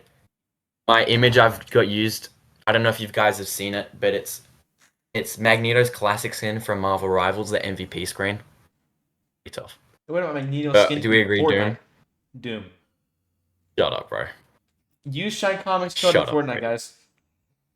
I was expecting you to plug that, bro. We all gotta be using. I forgot about it, to be honest. Yeah. All right. Doctor Doom's going through. All right. Next up, got Wolverine, just general Wolverine, and MCU Ultron. Wolverine. Ultron's got a lot of aura.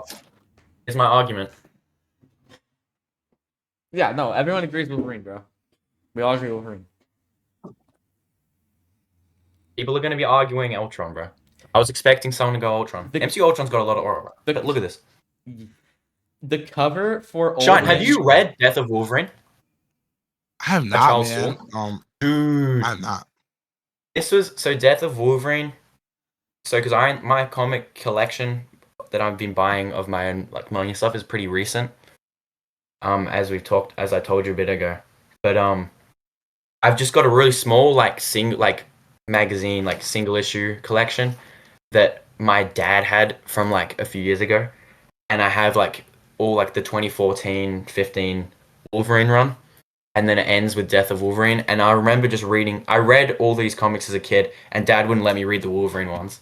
And then eventually I like read the Wolverine ones, and I read Death of Wolverine, and it just blew me away. That was like, for me, that was like kind of like a canon event for me, like with comics. Like I liked all the comics that I read that were his, but like I didn't love them. Like they were good. I was like, okay, comics are fun. I read Death of Wolverine, and that was like the first comic I read where I was just like, wow, these can really mean something. I recommend it to both of you. Death of Wolverine. I'm gonna have to check it. You were like, maybe it's just like the emotional connection I have to it just because of being the first comic that I fell in love with, but like it's like only 4 issues. It's so good. This is just so much. And you don't have to read the run beforehand. It's like unnecessary. You don't need it. This is just like so much aura. And this is old man Logan. This man's like he's on the verge of death. Wolverine's going through. It's just aura, bro. Alright, this next one, for me, I've got an easy answer. I wanted to put Guy Gardner in from the Superman movie. I thought he had a ton of aura. Can't even lie. But it's kind of an unfair matchup because he's up against Daredevil. Daredevil. Dude, he has so much aura. So good. Bro, I wish I had my collection on me right now because I have like, it was my old profile. I literally just brought just those comics up, bro. I just had to just in case anyone said, in case Bohdi decided to drop a dumb one and say Guy Gardner. Why would I drop a dumb one and say Guy Gardner? Because you're an idiot. Bro, that's true. You're a stupid person. Wait, guys. Speaking of aura, real quick. Takes. After my aura's kind of running low right now. I gotta go like refuel. What I really mean, I gotta go use the bathroom. I'll be back in like 30 seconds, and then my aura's gonna be back to 1,000. Sounds good, bro. Guys, we're gonna have the ad break real quick, guys. Use code Shine Comics in the Fortnite item shop. Subscribe to the World's Finest Podcast. Post notifications. Subscribe to Shine Comics. I gotta go.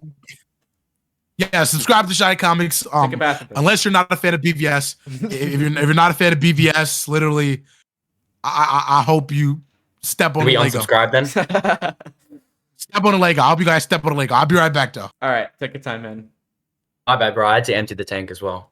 That's crazy. We refuel it with aura. You just wait the whole episode, and I thought I would take the opportunity since Shine won. All right. Back to the bracket. They did the plugs, but we're probably just gonna cuddle that anyway. All right. So it was Guy Gardner versus Daredevil. It's Daredevil, obviously. Daredevil. I feel like all the character options have aura.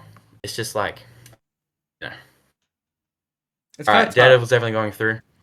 This next one's an interesting one. I've got Green Lantern with Hal Jordan as the image, and Black Panther.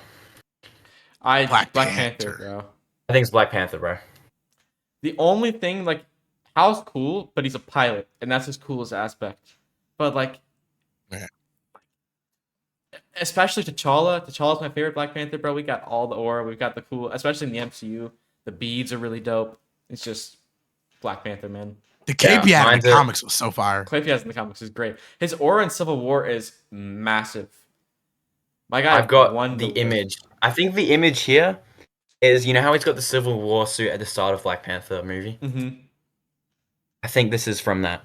Nice. Because it looks like the environment from the Black Panther movie.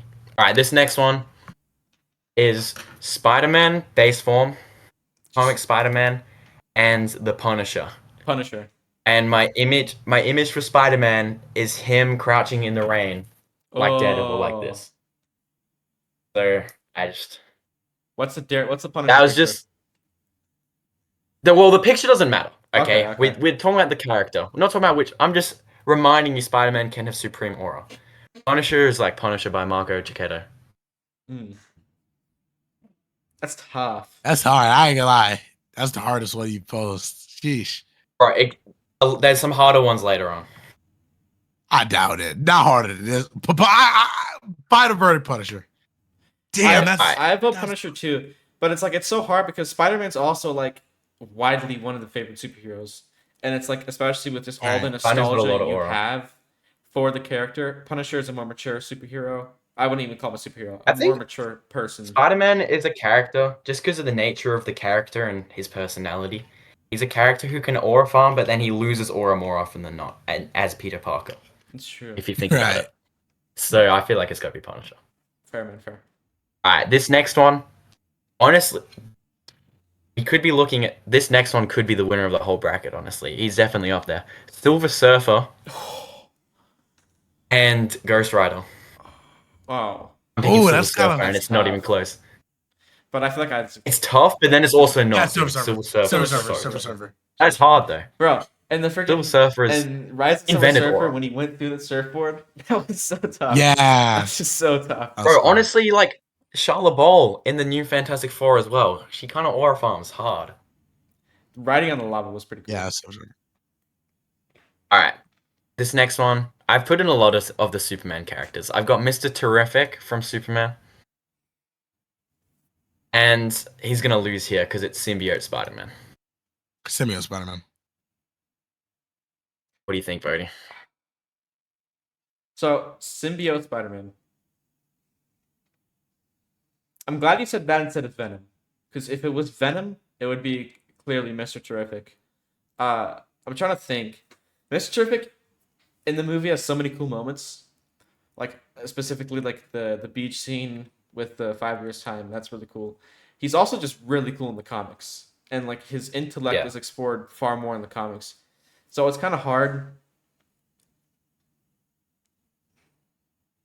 I mean, both of you guys already said Symbiote Spider-Man, so I'm just going to cancel my vote out. I'm not even well, you can try and convince us, but it's Symbiote Spider-Man. I'm not going to convince. I'm just going to... Oh, this one's hard. NA. This one's hard. This one's hard. All right, I've got Bullseye, and the image is him from Daredevil Born Again. You know, do you remember Shine in episode 1 when he throws like the smoke grenade and he walks through with his gun like this? And he's like, "Hello, Karen." Yeah. Ooh, that was Aura. Who's the other one? Winter Soldier from Captain America: The Winter Soldier. Dang. Did I cook with this bracket, boys? Bro, you did, and the matchups are hard. Bro, I can't tell you how many times Punisher. my thing. I'm going Punisher. I don't care. I'm going Winter Soldier. Well, bro, Winter Soldier when he had that mask on, and like he had the AR with his freaking arm chasing Cap through the freaking bridge. When he caught the shield, I'm sorry. When he caught the shield, that was just that is poster worthy. Winter Soldier. Next has got crazy aura though. I just want to shout him out for that. Bullseye's got aura, dude. Winter Soldier's going through, but Bullseye's aura is insane. And the comics too, bro. Yeah. All right, next side of the bracket. You got Blade. Ooh. And we've got MCU Thanos. Oh. Like, I don't know. No, bro, I think it's MCU Thanos. I can't even lie. Well, which Blade? From the original movies or from Deadpool and Wolverine? I've just got Blade, just Blade in general. The image is Wesley Snipes, but I didn't have a specific iteration in mind. I was just thinking Blade in general. It's kind of hard because they're so different. I go Thanos, I guess. It's so hard. They've got different kinds of aura. Right. Because like in terms MCU Thanos just specifically, his aura is just insane. His aura comes a lot from dialogue. Like just the one-liners that he has. Yeah, it does. I think just as like aura, just looking at the character, image for him. I think Blade has more, but just the dialogue, especially in Infinity War, I think I'll have to go with Thanos. But it's tough. My image is like Thanos in Endgame when he's sitting at like the wreckage of like the Avengers compound. He's like, "Where did that lead you? Back to me." It's tough. I go Thanos. It's tough. I think I got to put Thanos through. I'm not really a Blade expert either, so. All right, this next one. This one's half for the memes. I've got Galactus just in general, and I've got Wally West, and the image is the meme. I think it was Wally West. Yeah, the meme I'm talking about, right? So it was 99%. I go Wally West. You know what I mean? I go Wally West. It's tough. What do you reckon, Sean? Wally West. Yes, sir. All right, here we go. We were just talking about this earlier. I've got Moon Knight, just Moon Knight in general, and Henry Cavill's Superman, and the image Henry is Cavill Superman. The image is him in the courthouse, just. He has aura. Henry Cavill Superman, bro. He's gonna win the entire thing. I don't care. Even if you dislike the scenes with the massive aura, you can't deny it. There is massive aura.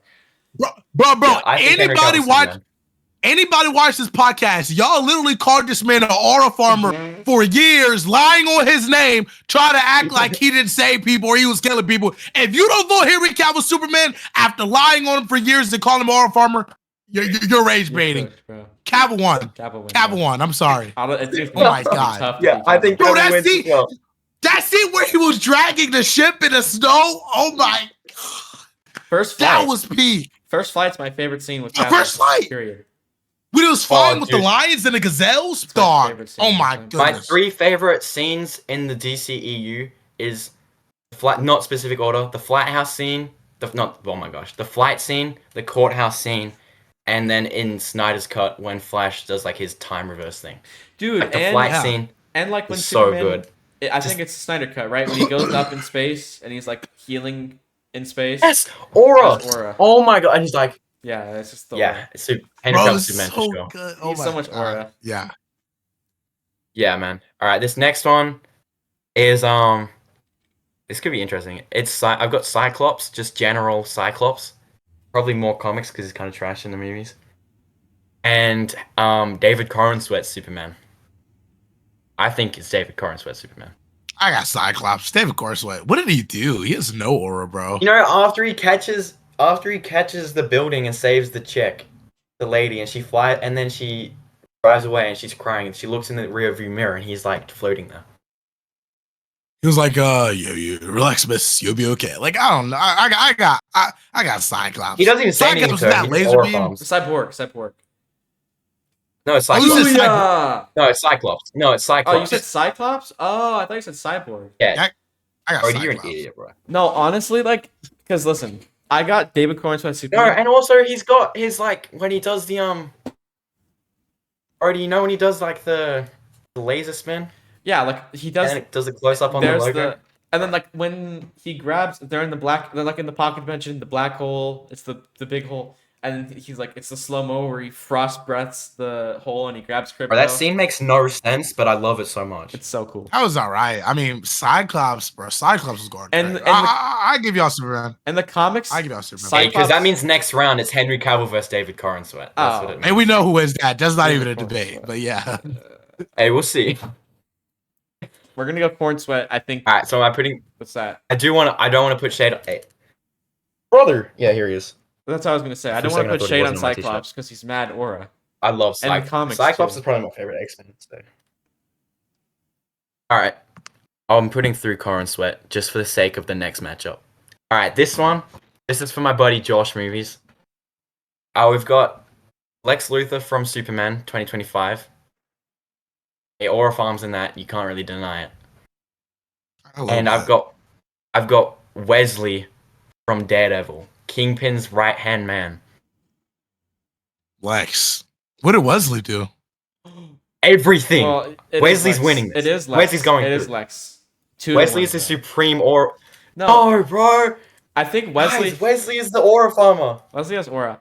I think one of my favorite moments with Wesley is like in the middle of the 3rd episode after the dude like kills the guy with the bowling ball and he stashes the gun underneath the arcade machine and Wesley's walking over there with like the suit and tie on and the guy's like, "You have to wait your turn," and then he puts like the quarter down. He's like, "I got next," and then he gets the gun and he walks out. It's so funny. If Lex is going through, but Josh, I tried. It's Lex, bro. He specifically requested that I put Wesley in the bracket. I would say Wesley's like his favorite. Eisenberg's Lex got way more aura. How about we just do Lex? Would you want to just do Superman, or do you just want to go Lex? Period. Just the character of Lex Luthor, comics, movies. Well, the character of I wanted to try and make it as easy for Wesley as possible, bro. Okay, well now that we're okay, it's up to you, man. No, okay, we'll put Lex through. He does a lot of my image is him when he takes off his glasses as the robot just blows up in front of him. Yeah, that was cool. All right, this next one's pretty hard. I've got Red Hood, and I've got the Thing in the trench coat. Red Hood. Yeah, it's Red Hood, but the Thing's got so much aura in that trench coat, dude. But it's two different. In the rain, he's like. It's two different auras. Because there's a lot of different kinds of aura, dude. Nah, but All right, Bodhi, this next one was at your request, and I'm sorry, but your goat is losing this. It's Plastic Man. No, if he wins, Plastic Man. He's losing. It's Plastic Man versus Batman. Oh, Batman! Like what, bro? Batman. You intentionally did that. No, I didn't. I did. Did you? Okay, is Purple Man in there? Did you fulfill my request? No, bro, I didn't put Purple Man in there. Okay. Anyways. I didn't have enough room. Okay. Batman's winning that. But Plastic Man's aura in this image is pretty tough. It's him standing in front of Injustice Superman, just staring him down. Dude, I know Yeah, I know Alright. you've read Miss Terrific Year 1. You're getting caught up on that. I don't know if you remember the first issue. It like starts with Miss Terrific. He was like, before I put the T on my face, or like after I put the T on my face, he was like, I've fought like these crazy interdimensional aliens. He's like, I've led like a whole bunch of people with the power of like crazy power, and he was like, and I got my own team of misfits, and it's like Metamorpho, the chick, just terrific, and then Plastic Man has like his head wrapped around, and then he's like doing the peace sign. It's so much aura. I love that. All right, last one. Hulk and Thor. MCU Thor. Thor. Yeah, I think it's Thor as well. All right, now we're just moving into second round. This should be quick. All right, Doctor Doom, Wolverine. Doom. I reckon. Doom. That's tough though, but Doom. Yeah. Daredevil, Black Panther. I'm going Daredevil.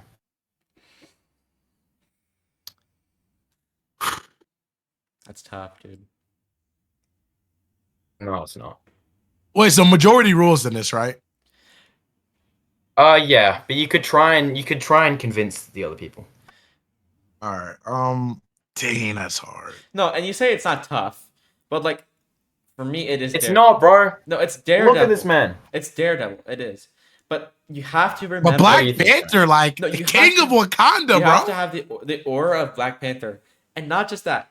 I'm not the biggest. Like I've talked about this with Noah. Black Panther, I like it. I'm not like the biggest glazer of it. I like it, but T'Challa himself has so much aura in that movie, and Chadwick Boseman brought the character to life, and it's tremendous how well he did, and the aura that he has is just it's through the roof. But I do think it is Daredevil. Am I losing? Wait, y'all talk. Oh, wait, I'm talking about comics. Y'all were talking about movies. All right, well, I do Daredevil. No, I meant just Black Panther in general. Oh well, you guys were just breaking up like the comics. Yes, like a bunch of horror, but we'll do Daredevil. Okay, comics is. I reckon it. Too.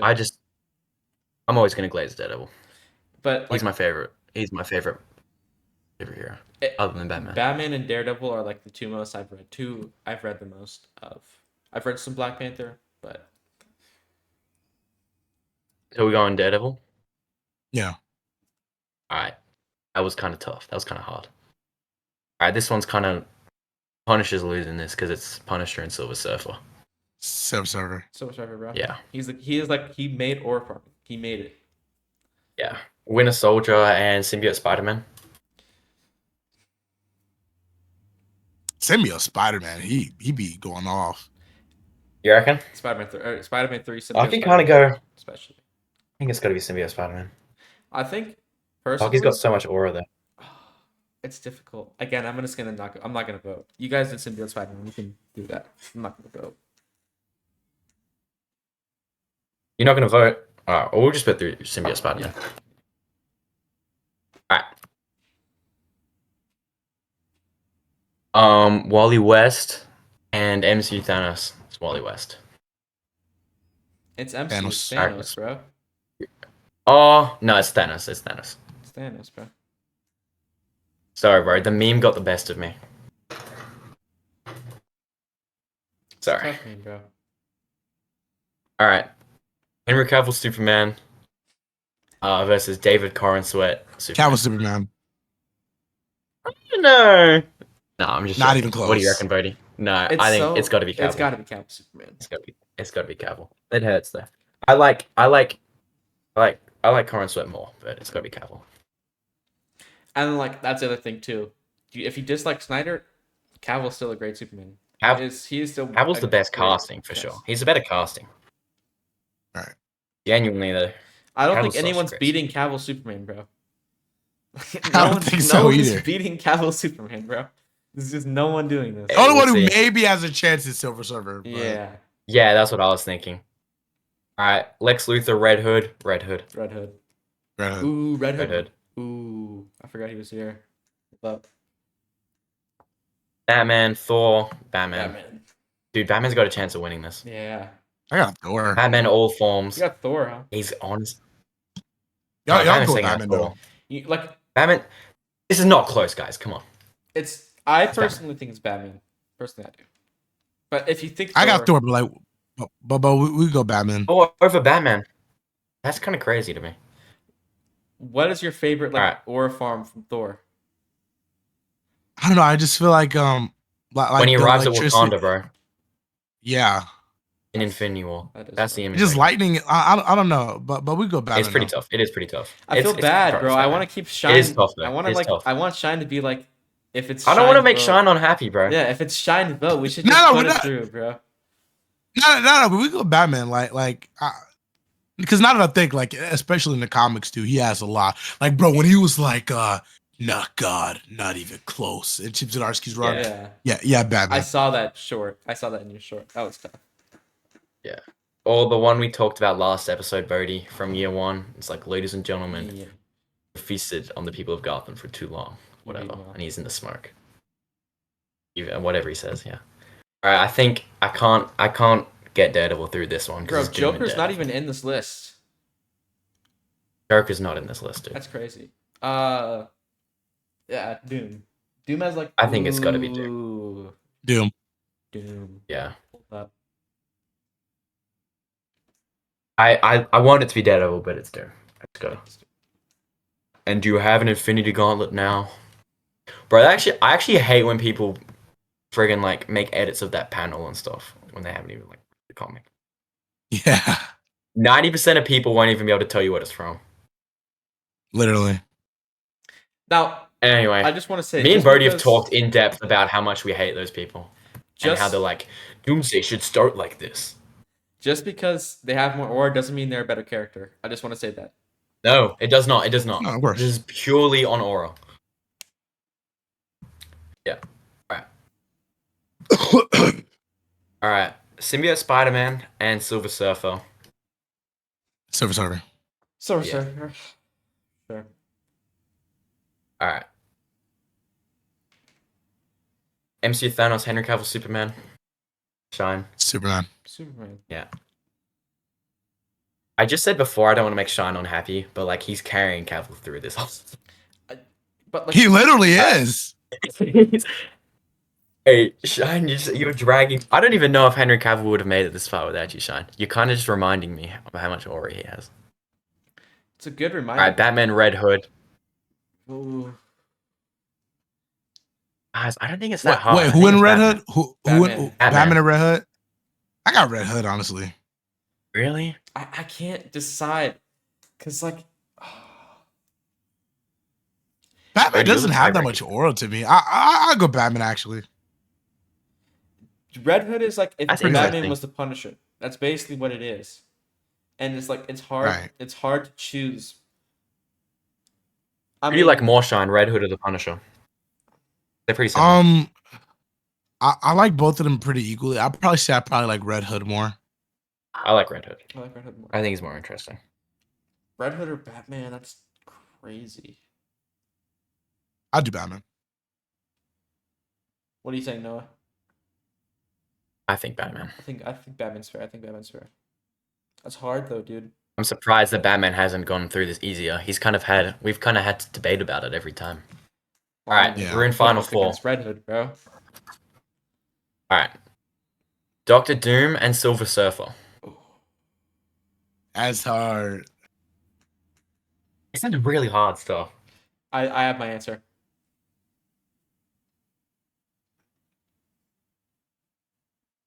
Sean, what are you thinking, bro? What I have my answer. are you thinking? Doom. I'm thinking Doom too, man. I guess Doom's going through. Do you think Silver Surfer? I think though? on a base. No, I think Doom.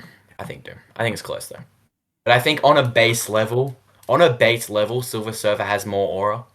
Like on a base level of just very surface level, he's super fast. He's probably the most like, in terms of like aura to what it is like at its core. This is a weird conversation. Wow, Like, man. He's just an aura farmer. But like I think Doctor Doom he's just got a lot of aura. And also, like, I reckon Dr. Doom. mainstream movies, Silver Surfer has more aura. But comics, Doom has more aura. I think that's like the way to go about it. Doom has no good aura in mainstream. So, Right. all right. Batman versus Henry Cavill Superman. Henry Cavill Superman. Henry Cavill Superman. Jinx. All right. We both said at the same time. All right. What are you Henry saying? Cavill Noah? What are you Superman. saying? What are you saying? I think I'm just Batman Glazer, but I reckon Henry Cavill. I feel like Henry Cavill Superman he aura farms more. He has like more aura farming. Batman doesn't necessarily aura I farm. honestly, He dude, just has the image aura. is him in the courthouse, and I just find it like I actually love that scene, but I just find that so funny because of all the jokes I made about it when he's Wait, that's just so. mogging in the flames. Just But does Batman have like Just find Batman? it. I feel like I don't know, man. The image I've got is a lot of aura. What is it? I don't know how I'm gonna describe it to you, bro. Batman has so much aura though. That's really hard. I think it's Henry Cavill Superman. Hmm. I'll make Shine happy, bro. You got to make the guest happy. I mean, like Cavill. it's like even if it wasn't Shine was here, even if Shine wasn't here, it'd still be tough to choose. Yeah, for sure. All right, it's Cavill. It's Cavill. All right, final two: Doctor Doom versus Henry Cavill Superman. Who is the most aura in comics / comic book movies? Henry Cavill Superman. I'm This is sorry. tough. I can pull up a photo Do it, Shine. Pull up a photo. I'm gonna pull up the most aura photo of Doom I can find. He'll pull up the most aura photo of Henry Cavill I can find. Let's see who wins that. The most aura photos are the ones. The most aura photo of Doom is him, like God Emperor Doom, with the Thanos. That's what I got. I'll just take a picture of what the bracket looks like. bro. Yeah, like No, the blur. the blur. Oh, he does have so much. But I mean, like even if it's blurry, you can just feel the aura, bro. Right, literally, Like, literally. You can just feel. This is what my bracket's looking like right now. Hold on, I don't like that shot of Superman. No, I did it for the memes. Hold on. I'm pulling up. I think it's Doom. No. Oh, no, it's Cavill. No. I don't know. Oh my! Hey, I'm gonna seal the deal right now. I'm gonna seal. And when I show this, there ain't gonna be no debate. Hold up. Once I show this, it won't even be a discussion. Watch. I think I know what you're gonna pull up. No, but Henry Cavill. Yes. Guess what I'm gonna pull up. Guess what I'm gonna pull up. Is it him with the woman reaching out? No, not even that. That's more aura than Doom has ever done, but not even that. Well, by that logic, it's got to be Cavill then. Show us the pic. Wait. It's a video. It's not even a pick up. Yeah, this was still the deal. All right.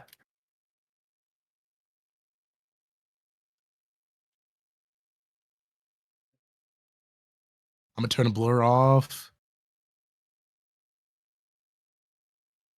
I got 2 photos of Doom. These are my biggest candidates for aura.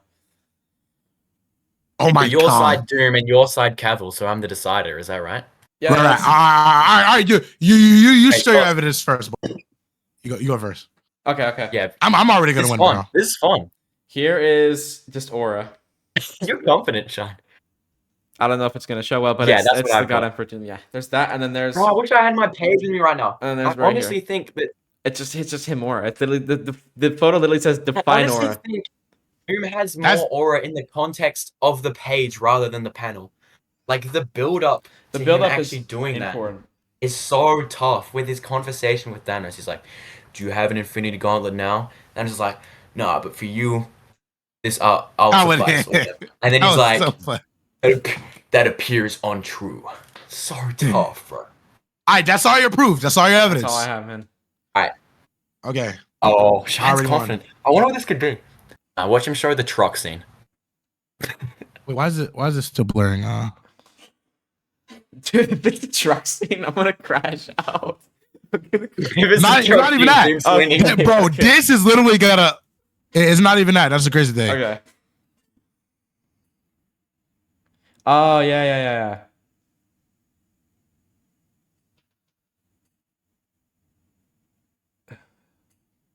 She looks up in the sky. What, bro? You say that? He lit up up the sky. He lit up the sky. That wins. He lit up the sky. Well, I done. We gotta play that one more time. That wins. I didn't even play the full thing. Because what happens after is crazy. She looks up, whoosh, like a lightning. Wow. That is so much aura. He just hovers there. I won. Ain't no debate. You won. You won. Aura, bro. Stop playing. You won. No, we gotta play it one more time. Bro. I'm sorry. I can sense the aura through your phone, bro. I can sense the aura. I'm sorry. Oh, dude, I completely forgot that scene existed. I completely forgot that scene existed. What? With the explosion. He just stands there. I forgot that. Dog, that is wild. That wins. No, put him through. I don't care. That literally wins. That wins. I told you I had that, bro. Yeah, oh bro. my god. Dude, Good poll. That doesn't even come close. Dude, I wanted to actually, because I just like hearing some of your videos and stuff recently about you talking about BVS more and more. It just kind of makes me like it in my head more and more, and I want to rewatch it. But I don't own the Ultimate Edition. I watched it on Josh Movies' Blu-ray. Josh Movies is a friend of the show. I watched it on his Blu-ray and I gave it back to him. Because I'm a good friend. You gotta watch the Ultimate Edition. I was thinking. No, I saw the Ultimate Edition. That was like my experience, but I want to rewatch it. I was literally thinking. Yeah. I told Noah yesterday. I don't even remember the theatrical, like at all. I don't remember the theatrical. My opinions of the movies from the Ultimate Edition. I told Noah yesterday. That's what I watched it on. When I mentioned before how I rewatched it for the first time in years, that was the Ultimate. But I can't rewatch it because his Blu-ray. I'd have to re-borrow it. I told Noah yesterday. I was like, that was crazy. I'm gonna watch the movie before the show, and then I was thinking, I'm gonna watch the Ultimate Edition before the show. I have my clear thoughts on BVS, and then I was like, in the back of my mind, I was like, I want to watch the movie after actually having a one-on-one conversation with Shine on his thoughts of the movie. It's actually not one-on-one. Well, not one-on-one. One-on-one. I'm here, bro. Three dudes. Wait. Three mature men talking on a Discord call about BVS. I want to have their thoughts. What a sentence. 3 mature men talking on a Discord call. Talking about the movie. That's what I want to have. So I definitely got to rewatch it. Absolutely. There's so much aura in that clip. Oh my god. Bro, like him lighting up the sky. That is crazy, dog. And then knocks him into a freaking nuclear thing, and he just stands there like, yeah, what's good? That's tough. Oh my goodness. And the score in the background too, like, because Wonder Woman Steve is playing it. Oh my, it's not even. Hans Zimmer did the score for that, right? He did score BBS too, right? Yeah. Well, no, so I think he had help. I'm a huge score guy, right? Like huge. For me, like a score can make a movie I don't even like that much. Like just make it like crazy. Like my favorite movies have like incredible scores. Man of Steel, not one of my favorite movies by any means. I got my problems with it, as we've talked about. Right. Top 3 score of all time for me, Man of Steel and BVS. Like it is so emotional. Like, the score is like such like my top 3 scores of all time. It's like Inception. Have you seen Inception? That's another Hans Zimmer score. That's one of my favorite movies of all time. That's my favorite like non-Star Wars or superhero movie of all time. So Inception, hit that score, and it's like Man of Steel / BVS. Just musically, it's just insane. And there's just like there's like the flight scene, there's like all like the BVS like type music as well, and then there's like all like Zod's music as well is just insane. A scene I would give you guys to watch. You don't even gotta watch the full movie, but like a scene that I think I watch it literally every single day. Like when I'm working out, I watch it. Like this movie. The scene where Superman is fighting Doomsday in the beginning, where he takes Doomsday into space and stuff. And like that scene, like I especially you, Bohdi, since like you're really not a fan of this movie, that really encapsulates who this Superman is to me. Cause like he literally like the US government is about to send. That's another aura farm. That is another. That's another literally. Like, well, I don't think. Well, oh, you're talking about when Superman died and the sun healed him. No. Because doesn't like Oh no, I think I'm getting confused. Wait, this wasn't theatrical, right? I feel like I remember the scene, or have I seen a clip of it somewhere? No. I am getting confused. You're right. Yeah, There's another it's theatrical. in Man of Steel Okay. when he's on the ship in space and he like punches the wall or whatever, and then he just floats out of it. He's like, oh yeah, I know that. Yeah, nah, I'm talking about BVS when he's fighting Doomsday. And he takes it to space, and like the Air Force and like the U.S. government, like they're literally like about to send a nuke. The president is literally like, okay, let's nuke Doomsday in space because like he's away. There's gonna be no casualties because he's in space. And literally, the guy, what's his name? Which later he was Martian Manhunter. His name was Craig, I think, or I forgot. He was like, "No, are you crazy?" The president's like, "They're high enough to where we could nuke them without any human casualties." And he's like, Superman. "One casualty, Mr. President, Superman." Like showing that like Superman still was hope, like that. Like he's literally. I mean, it makes sense to kill. I mean, one person to save millions, but it's like he's Superman, and like they know how much good he's done, and they literally pray. They start praying for Superman, and like everybody like literally starts praying that Superman survives. Like that's I love that, bro. It's a beautiful in the score. It feels like. Have you guys seen Oppenheimer? No. I know the score there.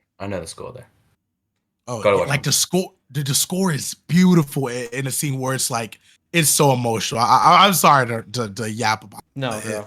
Bro, man, don't we be love sorry. hearing you. We love hearing you talk. Bro.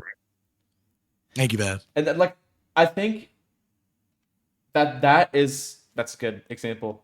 Because this is my take on Superman. Superman he shows what his qualities are shown to be what the best humankind could be. If humankind lived with kindness, gracefulness, respect, and with love, we would all embody the characteristics of Superman. So that's why Superman is so important, because he embodies the perfect characteristics of humans. And that's what I just love about Superman comics specifically, because like we're never going to be able to fly. No one's ever going to be able to fly. We're never going to have heat vision or frostbite or anything, but just him saving people, him wanting to be there for humankind. It's heartfelt, and it feels great, man. And that's like with that scene especially, that's a good example of it. 100%, bro. That's who he is. It's been a great episode, man. We should wrap it up. I think this thing is well over 2 hours, which is kind of insane. We've never gone this long. Well deserved 2 hours. Sorry, wow. It's got to be late for you as well, Shine. So sorry about that, Shine. But no, you're good. You're good. Thank you, man. Shine, thank you so much for coming on. This has been. You guys so much for inviting me. Bro, this has been awesome. This has been so much fun. It's a dream come true. It's been great talking. Yeah, man. It's been great talking about comic books and Batman vs Superman with you. And I think I might have to rewatch Man of Steel and Batman vs Superman again. Same, dude. Just like you just give me a different perspective on it. You know what I'm saying? And yeah, man. Thank you so much for coming on. Is there anything you wanted to say, Bohdi? Subscribe to Shine Comics. If you guys have made it this far, yeah, subscribe. Like subscribing to Shine. One person. And if you wouldn't mind subscribing to us, would be great too. That would be a great. Oh yeah, subscribe to them now. Yes, man. Thank you, Shine. Like the video. Is there anything you want to say, Shine? Subscribe to them, guys. Subscribe. All I want you to do, I'm only asking you 2 things. What 3 things? Thank you, Shine. Subscribe to them, number 1. Use code Shine Comics to the Fortnite item shop, number 2. And watch Batman vs Superman Ultimate Edition number 3. That's it. I'm not even asking you to sub to my channel, but you could do that if you should subscribe to his channel, guys. You should be. We'll tell him to sub to your channel. Shine, thank you so much for coming on. It's been great. Thank you everyone for watching. It's been a long one. Very sorry about that. There's just a lot to talk about. We're very passionate fans. We're very respectful fans as well. Notice how it didn't get too heated in here, surprisingly. All right. It's okay to get heated though. Thank you so much for watching, guys. Like the video, subscribe to Shine Comics, subscribe to World's Finest.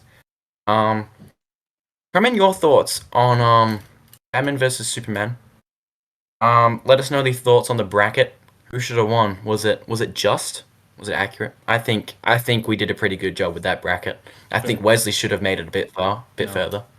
But Henry Cavill, you know. Superman, deserved number 1 for sure. I think so for sure. That was a really great pull from you, Shine. He wouldn't have won without you, Shine. He wouldn't have won without you. Should be. Henry Cavill is he's looking back on this video and he's like, "Thank you, Shine Comics. You're a goat." Yeah, for sure, bro. Anyway, thank you guys so much for watching. We'll be back next week. God bless. God bless you guys. Peace.